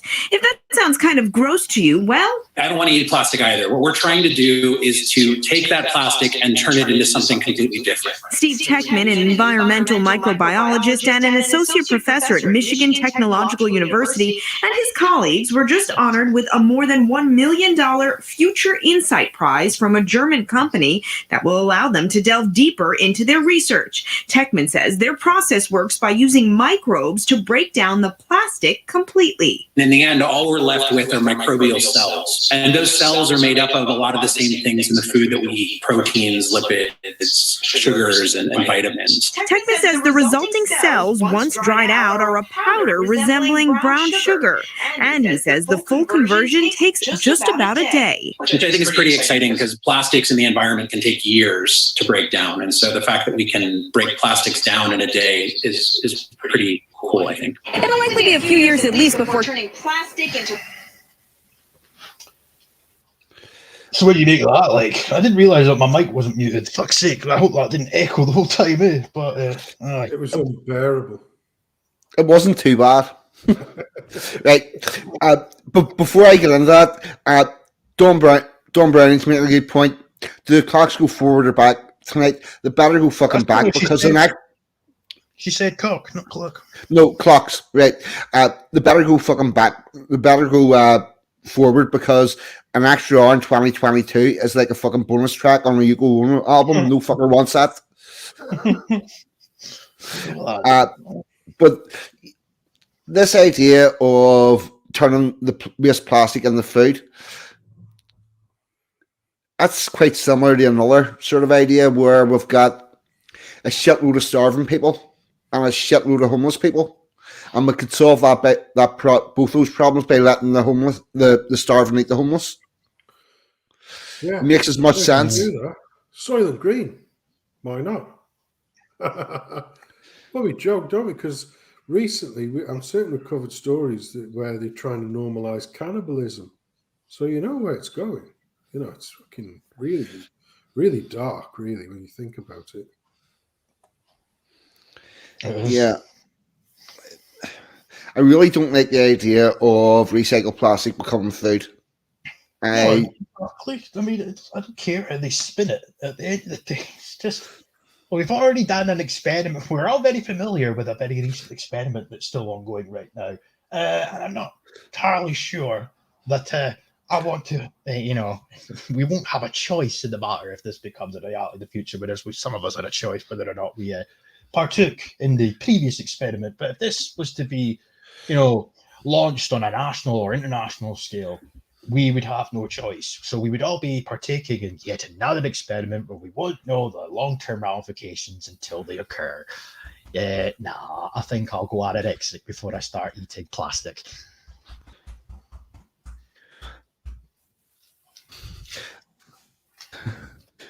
Taffy's just rude, isn't he? I mean, he knows it was an innocent mistake. Absolutely. No, but here's the thing, Toffee, I couldn't acknowledge it because I've got dyslexia and I read clock. I thought it was spelled properly. That's why I connected. That's what she said. Yeah, this is the thing with dyslexia. See if the first couple of hours are in the right place and the last couple of hours are in the right place. That comes out as a whole word to me, and I don't notice any typos. I can't comment really. As I've got the also will say medical equivalent with dyslexia, dyscalculia, so it's fucking horrible. All that I will say, Dawn, is that my cock definitely goes forward. There you go. Hi, when you pop your Viagra, you old man. What do you mean? What do you mean? Oh, hold on a minute. Now we're on my Olympic class swimmers, I'll have you know. I'm only teasing. But anyway, so the plastic that's already in food and whatnot, as it is, all these tiny little minuscule plastic particles and whatnot. They're very bad. Do we really need any more of that? No, that's what I mean. Sorry, 42. Before you come in, I was just gonna say that all we've been bombarded with for the last 2 or 3 years is about, and I agree with this, single-use plastics going into the water system. If anybody was going to campaign on climate or the environment, I would be the first person to turn around and say, yes, I 100% agree. We should try and reduce single-use plastics wherever possible. But there's no appetite for it because that will cost big business. Whereas all of the other bullshittery costs big business fuck all. It gets offset onto us. So, I'm in 100% agreement with what DJ's saying, because when they are, let's say there's a dolphin washes up on a shore unannounced, and they'll sort of do an autopsy on it. It's got, a high content of plastics. They're also attributing high plastic content in things like, the fact that male, because of the chemicals in it, male testosterone levels have halved since the Second World War. But the point is, there's estrogen in the water, there's estrogen in soy, there's estrogen in a shitload of foods. So what's actually causing the problem? What I'm hitting on is your woman Greta Thunberg getting herself a boyfriend because she's got that age, and then finding out that a cock comes in single-use plastic. Well, yeah. But the thing is, like I say, you can't have it both ways, because we've been continually told that, you know, more and more people are being infected with the sort of the micro plastic detritus that comes from single-use plastics, and they're not very good for us, in fairness. And unfortunately, because it's so endemic around the planet, you can't avoid it. But then to turn around and say, "Oh yeah, have these gummy bears. What are they made from? Sugar and glycerin?" Or no, fucking wind turbines. What? You what? You've been telling me all these years that plastic in your bloodstream and that's all shit, and yet you want to feed me this bullshit? Like I say, they tell you one thing. Like, this is the narrative for you. They'll tell you one thing, like single-use plastics and contaminating the water is, you know, as a travesty around the planet, which I honestly think it is. That's the one thing I would agree with them on. But then in the next breath, yeah, get a shovel of this plastic down your gullet, fat boy. You know what I mean? You can't have it both ways. 95% of the plastic in the water is coming from like six rivers in Africa and India. Yeah, I know, but you can't say that because it's anti-trans. Yeah, and I know it's very volatile to speak about the truth about things and all. It's getting kind of dangerous, you know. They don't really want to hear that, but it is what it is. You know, if they're going to complain about plastic in the water, I think the first thing they should do is go to the rivers where the plastic's coming from, and at the mouth of the river, put in something that's going to collect the plastic there before it gets to the ocean. Diane Abbott? That would work. Although I don't think anybody's got that much plastic. They have, but I've seen something. It was on that Dragon's Den or something. They've got something now that they're trying to build on a much larger scale that sort of dredges like the oceans and stuff. Obviously, it's going to be a massive long-term project and whatnot, but that's look promising. They've built like smaller samples of it have been designed. Like I can't even remember. It's like specific type of netting and whatnot, and it captures all the fucking plastic and stuff that's floating about underneath and on top of the water. So, yeah. I mean, there is things that they can do, but by and large, like, if they're that concerned about plastic use, and I'm in agreement that, yeah, there's far too much of it floating about, stop fucking making it. I don't care if it's not a replacement. I mean, what is it? Like, oh, no, we need to keep making it until we find a suitable replacement. Right. Well, you can't be that concerned about it then, you know? I remember whenever I was a kid, used to be able to take a glass bottle back to the shop that once had laminate on it and get 10 pence back in the bottle. Those days are gone now. Yep, I remember. Capitalistic. I remember the days when we had glass milk bottles that got recycled. Yeah. Well, actually, the point I'm making here is that we should just go back to glass. Yeah, it could be. Although, having said that, they had to stop the glass milk bottles in Belfast before they did anywhere else because a lot of them didn't get recycled because it turns out they were very good for making pepper bombs. Yeah, the milkmen were having problems getting them back. Well, I can see the point. Yes. But, yeah. No, it's just the thing. Even with the climate change bullshit in general, I mean, COP27 is coming up soon, right? So we're getting the fear porn again now, and I find that stuff ridiculous as well. I've said this for so long. Like, if they're that concerned about all the planet's hanging by a knife edge, why do we need to wait for an annual meeting for things to get sorted out, or to get a little bit further down the road in terms of finally coming to a conclusion, or, you know, a consensus? Like, you should be all year round, they should be working to sort out the issue with their Zoom calls instead of meeting up via CO2 emitting planes. But they don't do that. It's just all rhetoric by and large. If they're not concerned about plastic, same principle applies. Stop making it. You know, same thing. It's just, I don't know.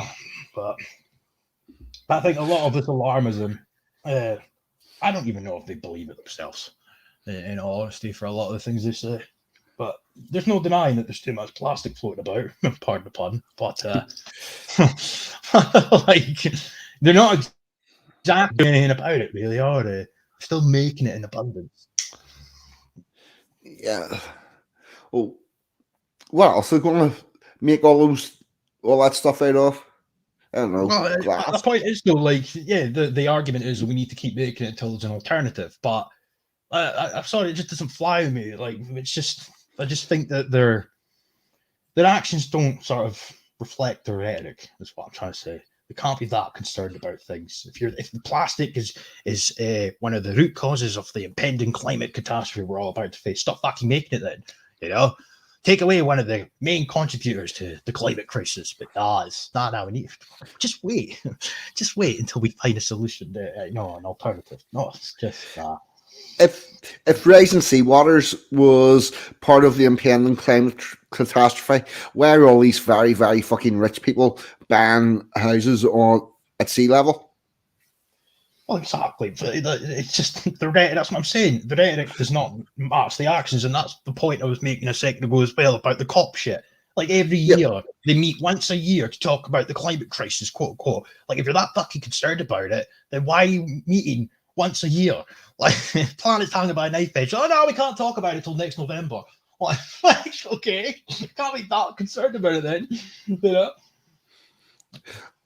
Well, to be fair, they do have a series of meetings in their own countries throughout the year, and then decide what they're going to bring to the big COP one. I know, but like if the planet's hanging by a knife edge, then do you not think that like there should be a bit of urgency at play here? You know, they're all about accelerating when that acceleration puts us in harm's way. But when it comes to the things that they claim matter, such as coming to a consensus regarding preventing the world burning to a cinder, oh no, we can talk about it next November. Yes. But let me just say again, just to reiterate, how do they get to their wee meetups in November? Well, they fly in those CO2 emitting planes to then tell us all that CO2 is killing the planet. Really screams out climate catastrophe. Yeah, but DJ, you're forgetting a very salient fact that we've had 12 years to fix a planet since about 1954. It's just remarkable. Yeah, it's remarkable. It's almost as if climate scientists have got round about another 12 years to keep their jobs and come up with more bullshit. Mm-hmm. And even when they're standing at their podiums talking about the world's going to end, you know, they say it with a straight face. Like they don't even come across as remotely bothered. Like, you know, if we don't get our act together, then the world will not be here in 10 years with us. Then they just finish their speech, then fuck off for a coffee. Like, okay. If you're not convinced, why should I be? That's the point. Yeah, there's none of it makes any sense. Then we're living upside down world. There's no sense to be had. It's one fucking catastrophe after another, and the only thing that they're interested in is making sure that there is a catastrophe. Mm-hmm. And it's a duck put in the chat, zero urgency. Yeah, like it's just all of these things that they claim are crises. Like it's just rhetoric. Like there's no, like they do not. The only one that ever came across regarding the climate shit as somewhat convincing was Greta Thunberg. And that don't get it twisted. I don't believe anything she says, but she believes what she says because they've exploited a girl who's got many a mental ailment. But the point is, though, all these little wankers like Sturgeon or whomever else you want to name who stands at podiums to preach climate alarmism and hysteria, they don't come across as if they even believe it themselves. You know, they need to get some better actors in there. I think maybe not Leonardo DiCaprio though. You know. Yeah, it's pretty much the same as Bob Geldof flying everywhere to talk about hunger and charging £100,000 a throw. You know, there's none of it makes sense whenever their ideas are investigated. It just doesn't make sense. It's madness. Mm-hmm. 2 seconds. Get a telegram of someone, but what was I going to say though? I've lost my train of thought. I'll let the Saxon jump in. Yep. Mr. Three Cherries. I bet he's got his other tab open looking at Kerry Katona. he's just checking her out. Uh-huh. Are you there, Sense, Mike? What do you have to know? I'm engaging with the chat. What do you want? People haven't got time to listen to you. To add to the wisdom, the words of wisdom. You know what I mean? Well, we all know it's all bullshit, and they're going off to Egypt, and the reason why they do it once a year is because it's one great big fucking jolly that the taxpayer pay for. You know, what's not to like if you're one of these evil fucking traitors in power? That's all it is. It's one long big jolly. The thing is, with all of this climate bullshit, just as it was with COVID, just as it is with the current thing that's happening in Eastern Europe, it's all feedback loops. So essentially, what it basically means is masses and masses and masses of public money, so taxpayers' money, funneled out of the system, whether that money exists or not through quantitative easing. Cheers, Rishi. You know, nobody cares about that. Have you noticed? Because he's the bloke who they want in. They don't mention the fact that, you know, he's basically decimated our economy for no good reason. But like I say, it's all feedback loops. So billions and billions and billions goes out of the taxpayer's purse to then get appropriated into private enterprises. So your big farmers, your climate idiots, you know, the businesses that are supposed to be dealing with climate and green issues and equality issues and all this shit. Well, all of these businesses, these completely pointless businesses that exist for no reason whatsoever, they only exist to receive those monies so then they can feed it back to the same lick spittle shit politicians that promoted those ideas in the first place. So like I say, it's all one massive, great big feedback loop. Throw billions of taxpayers' money at problem X.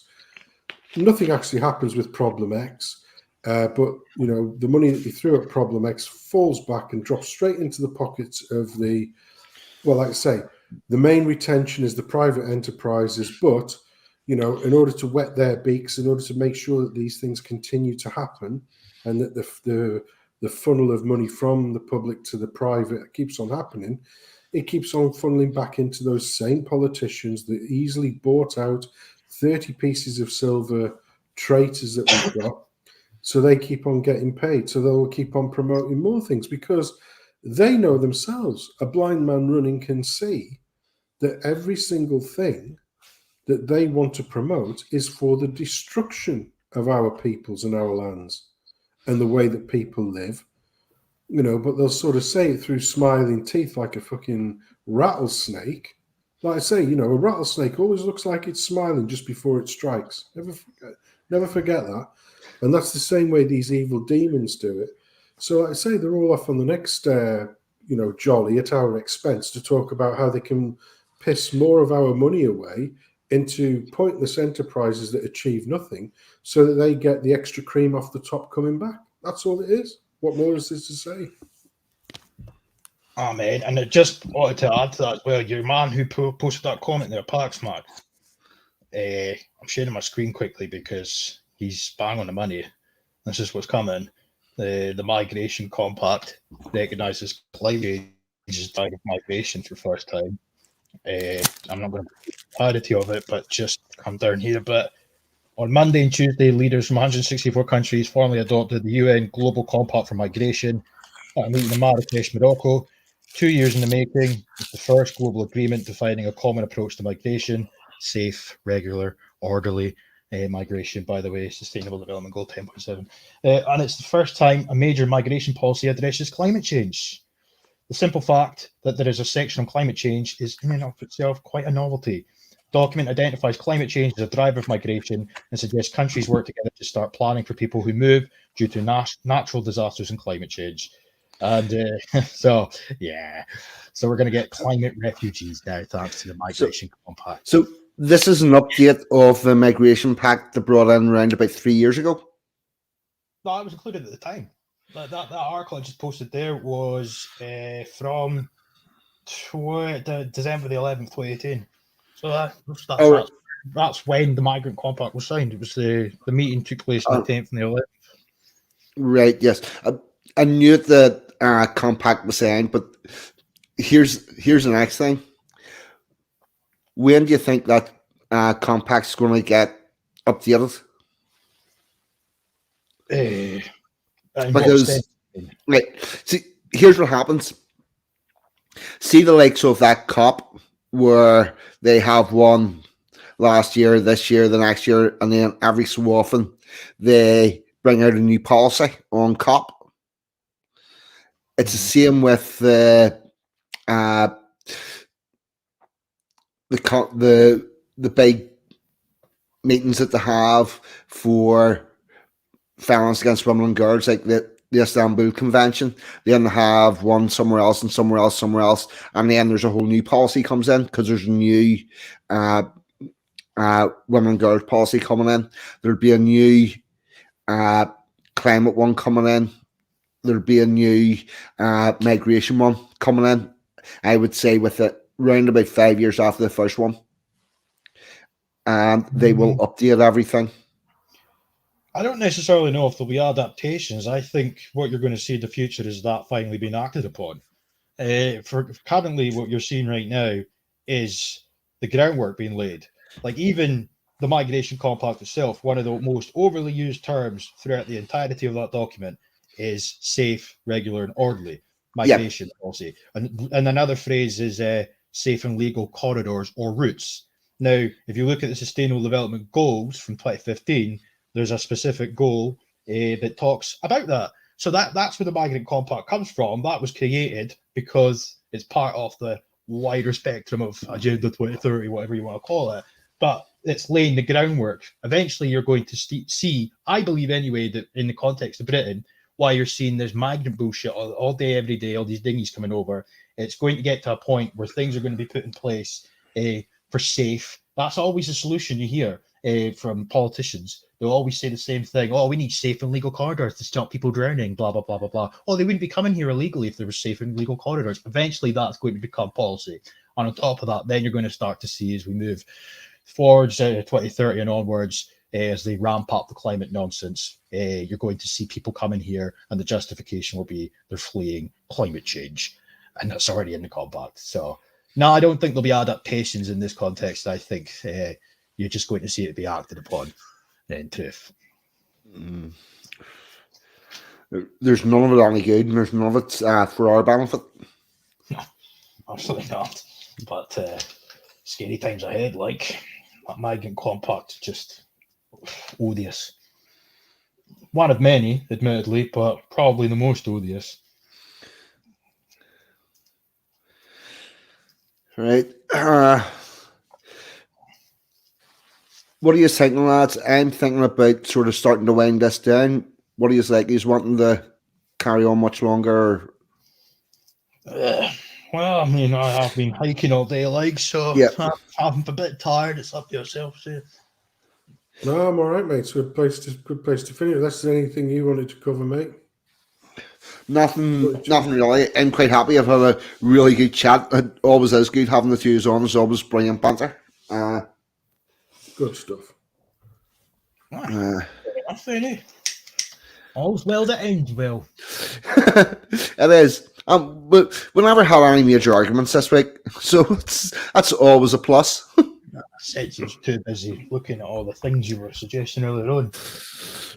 Yeah, don't sidetrack. Talking to the chat, my arse. That's why he's been so quiet. He's heavily invested in getting some jars off there.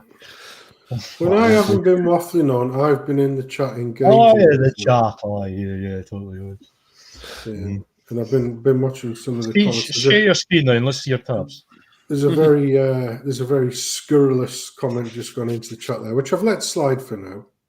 But Double Dash, you know who you are. I'm watching. Don't worry. We're keeping tabs. This platform doesn't like those particular comments because they can be misinterpreted and they can get streams taken down. So I'd appreciate if you removed that comment. Thank you. But never mind.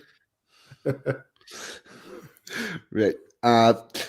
Anything that you want to say to the end on? Well, just to end on is that tomorrow night on my channel at 8:30. Well, tomorrow night at 7 o'clock, I think Rags is doing his stream first, which is just going to be a general stream, and he's probably going to do a bit of an open mic. 8:30 is DJ. I'll probably attest we're doing the Tutor and the Saxon stream, and that'll be on my channel this week just until DJ gets his freebie Streamlard allowance back. And then also just the one that I did forget to mention earlier on is that on Monday night, Halloween, at 8 o'clock, I believe it is, John Davidson will be doing a Halloween stream. So that'll be a good one as well. So John usually does streams on Tuesdays, 9 o'clock, Tuesdays, Thursdays, and Fridays. But on Monday, he's doing a Halloween special at 8 o'clock. So if people are that way inclined, please join us over on John's stream on Monday as well. Oh, yes, I'll just jump on here. The reason why I haven't been in any of the midweek streams this week, I'm on night shift at the minute. I was looking of get John's one on catch up or whatever, but I'm sort of a bit gutted, but I have to go to work, and that is what it is. So there you go. DJ. Hi. Chat, by the way, there's some Fleeto to end your stream. Let everybody embrace some Scottish culture when it was at its finest before the Urdu took over. But right, okay. Just saying, this is when Glasgow was at its finest. Now it's all about feminism and non-binary appropriation and whatnot. But anyway, as for myself, I'm in the same boat. I'm working just now, so that's why my sort of video uploads and stuff's been a bit ping pong. But yeah, apart from that, you'll catch me tomorrow night instead, some stream, and that's really about it. Scotsman, if you are listening, get the fucking touch, you Glasgow boy. Here, DJ, that link that you put in, hold on. Yeah. Right. Oh yeah, it's just some like Fleeto, young team. You know what I mean? Right, hold on. All right, I've got it now. Right, hold on. Here we go. We'll see how this goes.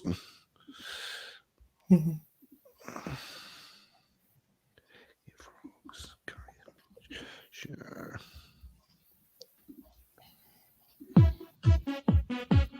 Gary H2000.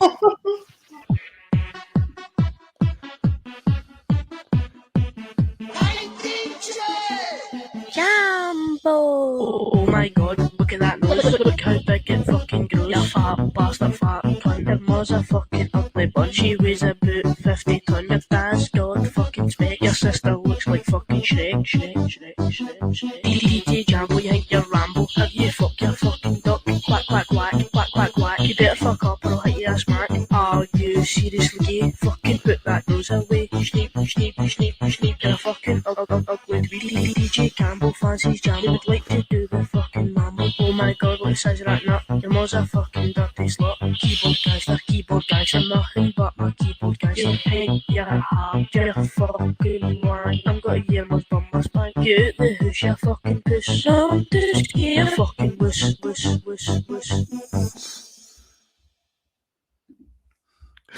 All right, everybody, that's it for tonight. Good night, God bless. Sansum's been Sensum, DJ's been DJ, I've been 42, and you lot in the chat have as always been fucking awesome. Good night, God bless. I'm out of here.